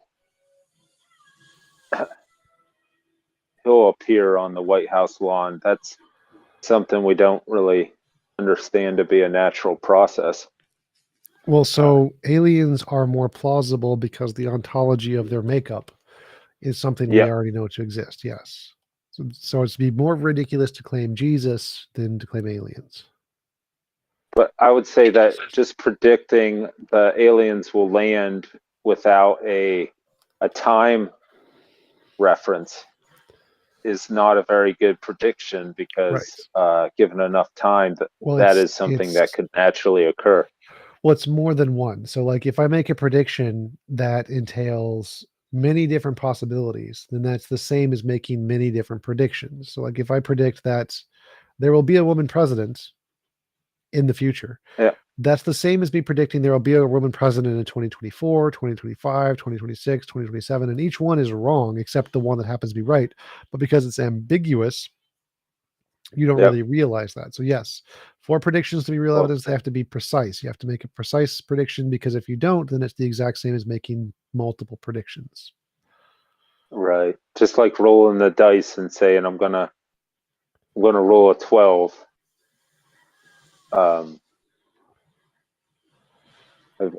And then you only show the time that it rolls a 12. You could be perceived to be correct, but if it wasn't like I'm going to roll a 12 and you roll it the first time, that isn't a novel testable prediction because like 12 getting a 12 has been something that was that we already know is possible or happens. Sure.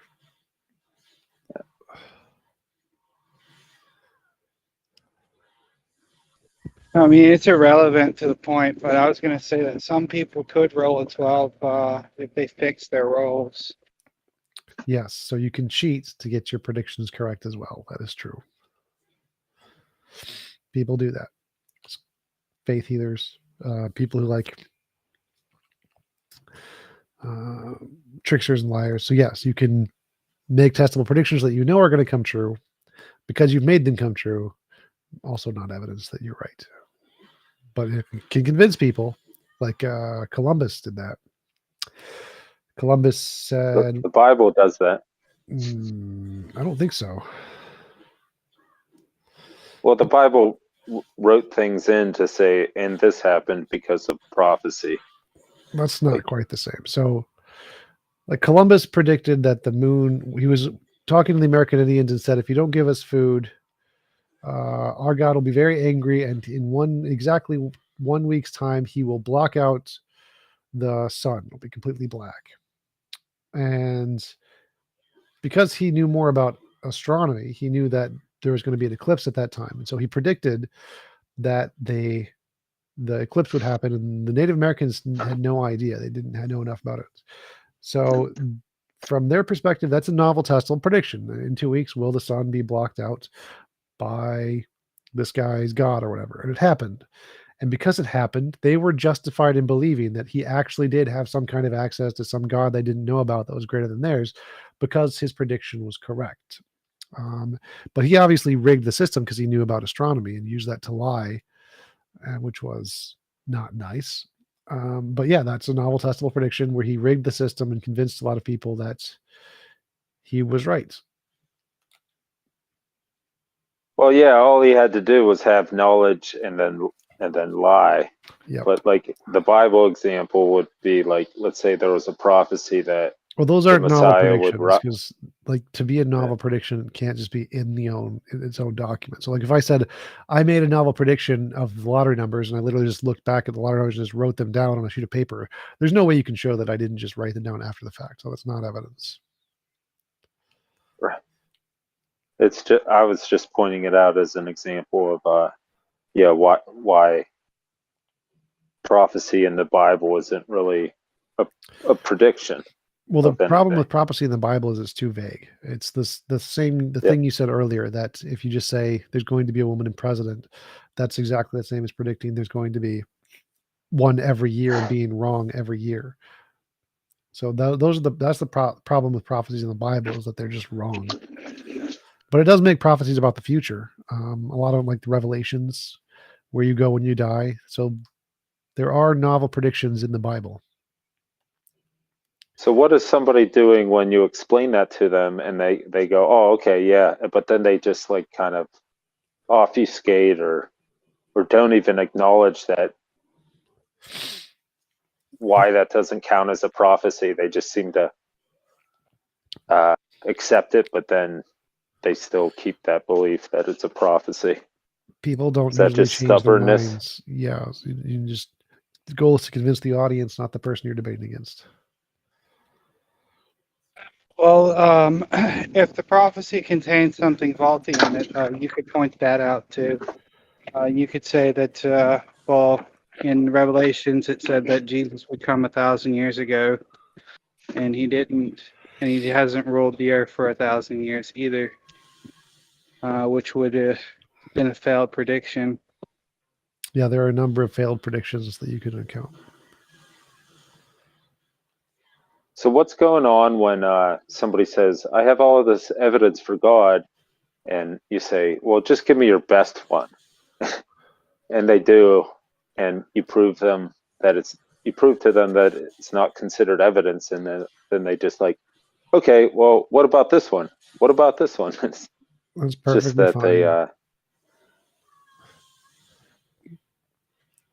it's just fine in a way that people are free to believe whatever they want.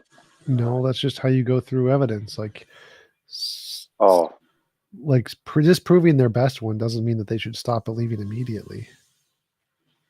well, it's when you disprove it, but they still believe it. That's Like, what they I said. So believe it's it. totally fine. Like if I said 20 pieces of evidence and I disprove, or you disprove my best one, that doesn't mean the other ones are wrong. So it's perfectly fine to believe different sources of evidence.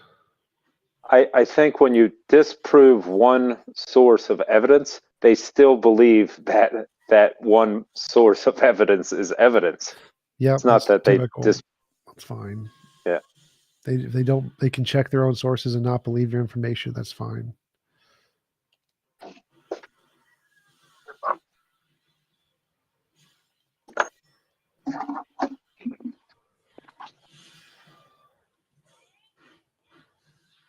Oh my God.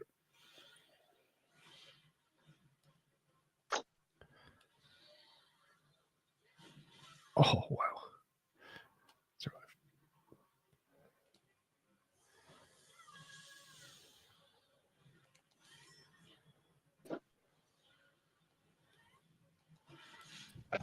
Hey, TJump. Yeah.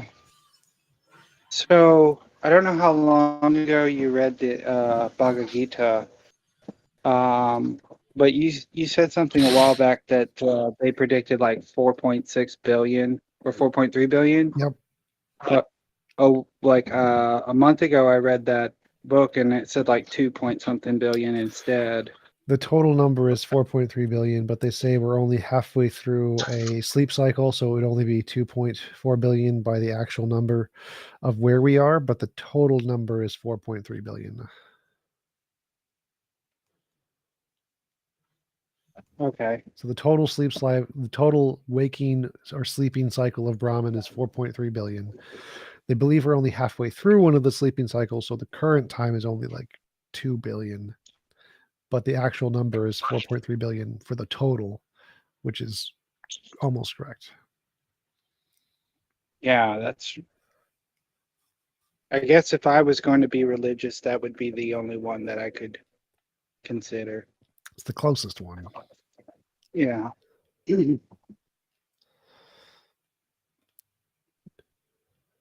I didn't like the Bhagavad Gita though. And I know that's not an argument, but I just didn't like the concept that you'd have to worship Krishna in order to be with Krishna, etc. And then he admitted to like hell planets, stuff like that, and I was like, that's bizarre. I mean, I think it's just as bizarre as all the other silly religions. Yeah, it is. It is. It is.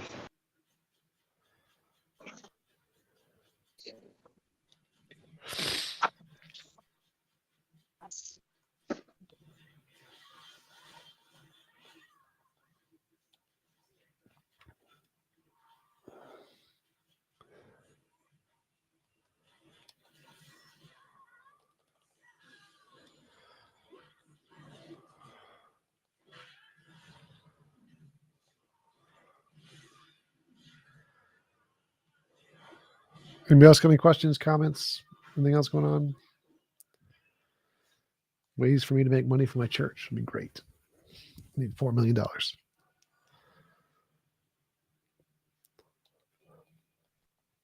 Are you planning on having a building? Yep. Well, the first thing I want to buy is an apartment building. Then we can use that to fund to buy an actual church facility. Okay. What state are you going to start with? Like Probably Austin, Texas, Minnesota. or? Probably Minnesota because I'm here. Oh, okay.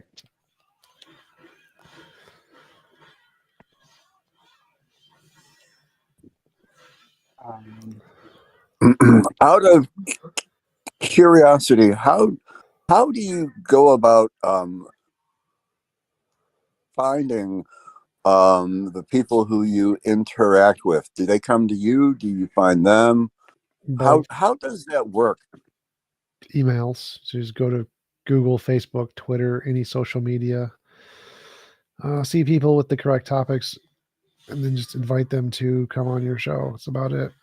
Right now, I have mostly. Oh, David. I have people inviting them for me for the most part. There's some that I've invited myself, but mostly I've been focusing more on shorts recently. I think Darth Dawkins is very rude. And the sky is blue. How do we bet? No, you can't say the sky is blue because you gotta reference God. Not. How do we best combat tribalism, where peer pressure is used to adopt the beliefs of the in-group? I know America has a freedom from religion, but let's say you are an American and the surrounding culture purports to be Christian. I feel like what is the best way to combat that in-group, out-group tribalism that that pressures people to adopt a belief that has been falsified to be true. Well, tribalism is an inherent part of human biology.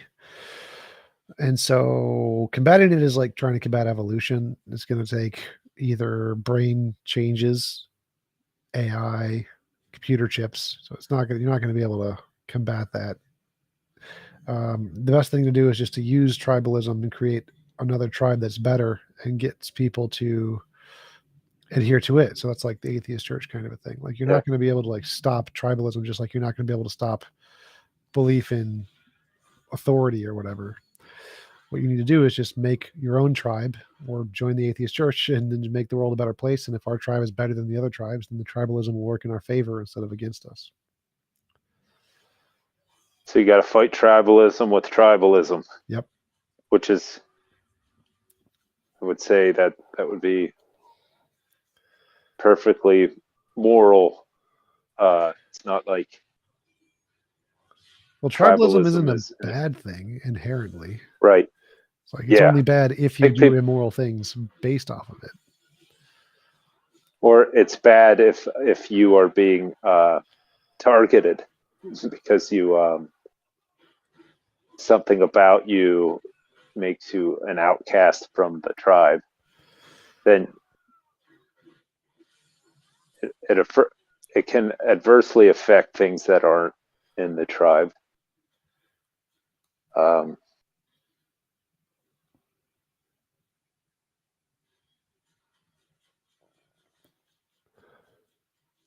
So then I guess we'd have to discuss what wins the hearts and minds of the community.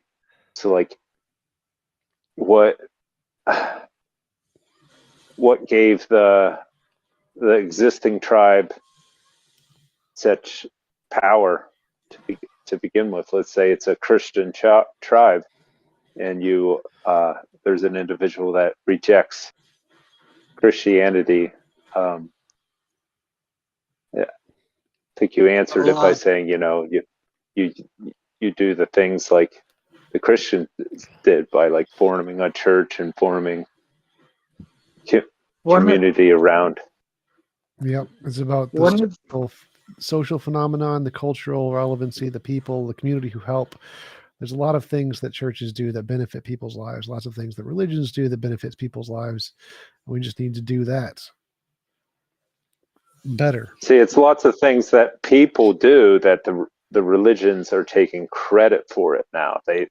They've infiltrated what people do. The religions specifically cause both good and bad. So we know religions cause bad. Clearly, like you don't normally crash planes into buildings unless your religious text tells you to. Like you don't throw gay people off rooftops unless your religious text tells you to. Religions have an impact negatively, clearly, but they also have an impact positively. Like they can inspire you to do good things that you otherwise wouldn't do. And one of the things they do is like church organizations, tithing, those kinds of things. This like obligation to go to social events and build social connections that you otherwise probably wouldn't without some kind of motivation by church doctrine. And so having something like that builds community deliberately is super, super important. Well, I would argue that people do that. Like people form families, they have sex, and they have children. And then religion comes in and they give you a marriage license, and then people assume that I know, but marriage license comes from government, not churches. But so religion specifically inspires these kinds of like church gatherings more than any other organization. Like what other ideology do you think gets people together as much as churches do every Sunday? Well, I'd argue that people do it naturally in some Name another organization in the world where people get together as often and as much as churches. About schools, like education.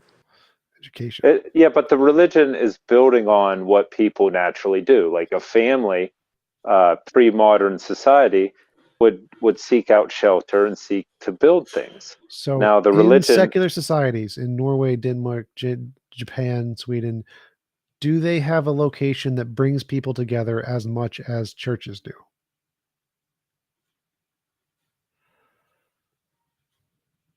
No. Right. Why?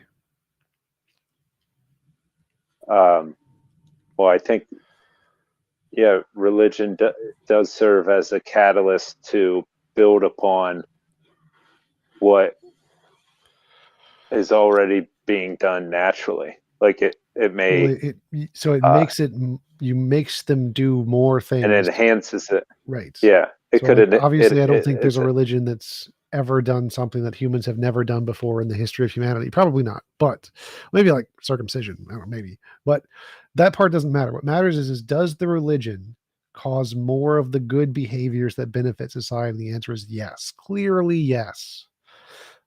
So what is religion? Because naturally stories do that too. Like you could tell a story and it could direct people's behaviors. So that's religion is just basically yeah. So I don't know what exactly. So like religion is extremely useful. It's very, very good at bringing people together and building successful societies. And so we should utilize that, not try to reject it and deny our religion. Religion is very good. So, very, very good for lots of so things.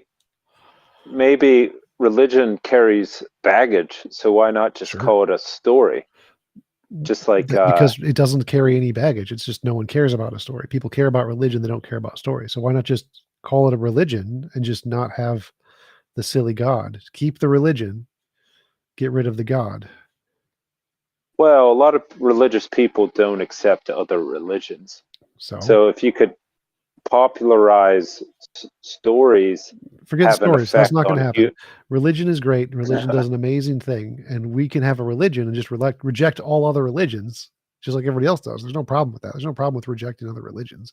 Like we reject all the religions. Why not just keep one and keep the good stuff and get rid of all the bad stuff? Because religion entails the certain. No, it doesn't. What does it entail? So the one thing that bothers me about religion is the never admitting that it's a story. That doesn't entailed in religion. Religions don't require that. I think they do. I think that the only thing that differentiates a religion from a story is that the adherents never admit it's a story. As far as you can have a religion based off of science. You can have a religion based off anything. A religion is just like a shared system of beliefs. Like you don't have to have a religion based off of a fairy tale. It doesn't have to be a story. Also, let's not forget that everyone that believes in a religion does not believe in the same thing. I mean, there are plenty of Christians out there who don't believe there was a flood or that Adam and Eve were real or things like that. So you can still have your religion and your story at the same time. It just depends on who you're referring to. Well, he's saying that religion requires a story, and I'm saying no, it doesn't. You don't need a story at all.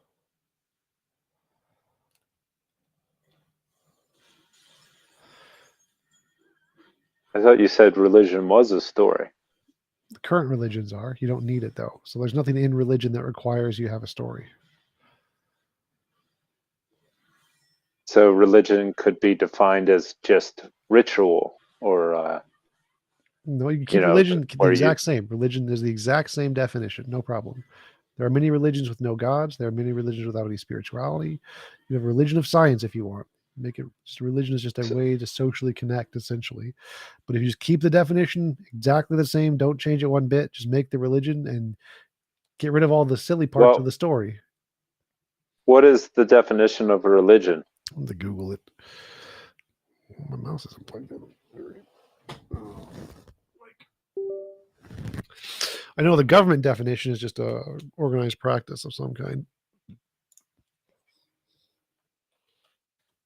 Okay. Like a coalition of people. Practical system of Like the faith or top- worship, pursuit or interest to which someone ascribes supreme importance.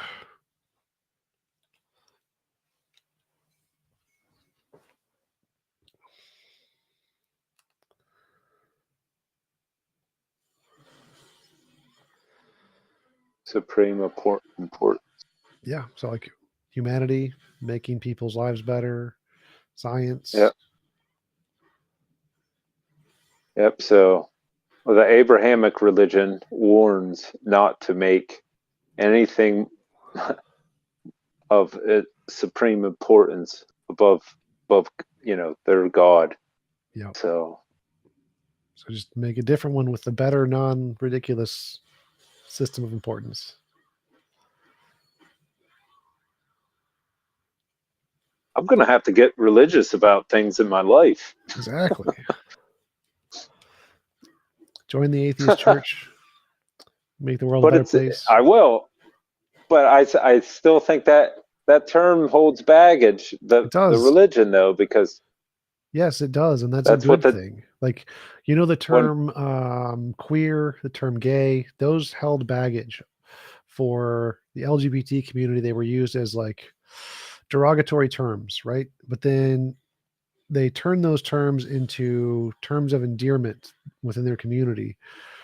And the same thing applies here. Like, yes, they do have baggage, but in order to get rid of that baggage, we need to like adopt it and make it something better, not just hide the word under the rug and never use it. Take ownership of the word and make it better. Well, what would your pushback be against somebody who wants to say the universe is God? I've heard people say, sure. Well, why call it God? Why not just call it the universe? And I've heard the argument made that, well, that's because called God pantheism. That's a real thing. Like, they're perfectly fine to do that. As long as you don't say that it's like conscious or whatever, then you can say that. You can be a pantheist if you want. There's nothing irrational or illogical about that. I just want to parsimoniate, like when I use the term God, then that I'm not talking about the Abrahamic God. I don't want to support that usage. So I'm not quite sure how to make that distinction obvious to other people. Say it. Say, by God, I don't mean the Abrahamic God. Just be sure to say it. So whenever you use a common word in a non-common way, you want to make sure that you add the definition after you use the word. So I think God, you see, so whenever you say God and you say interrupt and say, by God, I mean the universe, not the Christian God. It's not conscious. God is the universe. That's what I mean by it. And so you can just correct them when they have the wrong impression of what you might mean by God. So coming back to merchandise, we could make a T-shirt that says "I love God" and then parentheses, by God. Oh no! You make it funny. Make it funny. So you'd say, "By God, I mean not the one that drowned babies." All right. Guess we all need to become God-believing religious people. Yes, God-believing atheists. Yes. But yeah, I think that we should start a church and we should do what American churches should be doing. So like, that's why I want to start the apartment building, because I want to be able to be like, churches should be providing low-income housing, affordable housing. And as atheists, our church does this. 100% of the atheist church provides affordable housing. Christian churches, like, none of them do it. And so our church is the more moral church, and that will really annoy the Christian churches quite substantially, enough to actually make them try to make a difference in the world. And so I think that should be one of our goals. I am super religious, and by that I mean I'm an atheist. I don't know.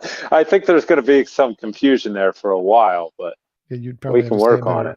I am super religious. I'm in the Church of the Best Possible Worlds, which advocates for morality and not God. Because in mine, there's no God in mine. Religions don't require a god. Like Jainism doesn't have a god, but it's a religion. Buddhism doesn't have a god, but it's a religion.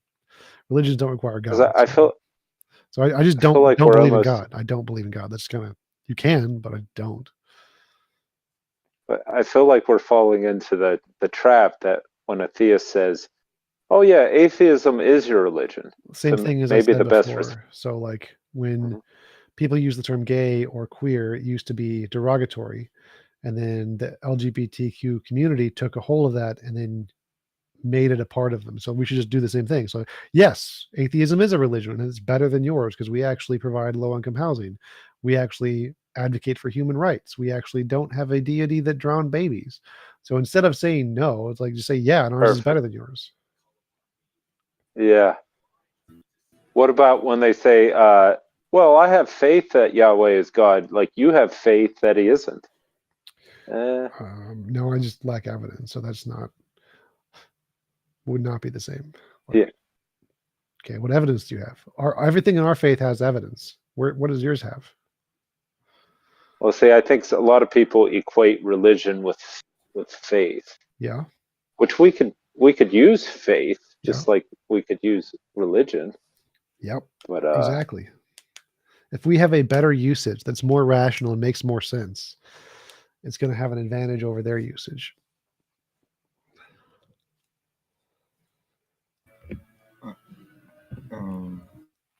But all right, I'm going to head off. I'm gotta go get ready and get some food. So thanks, guys. Talk to you later. Peace out. Thank you.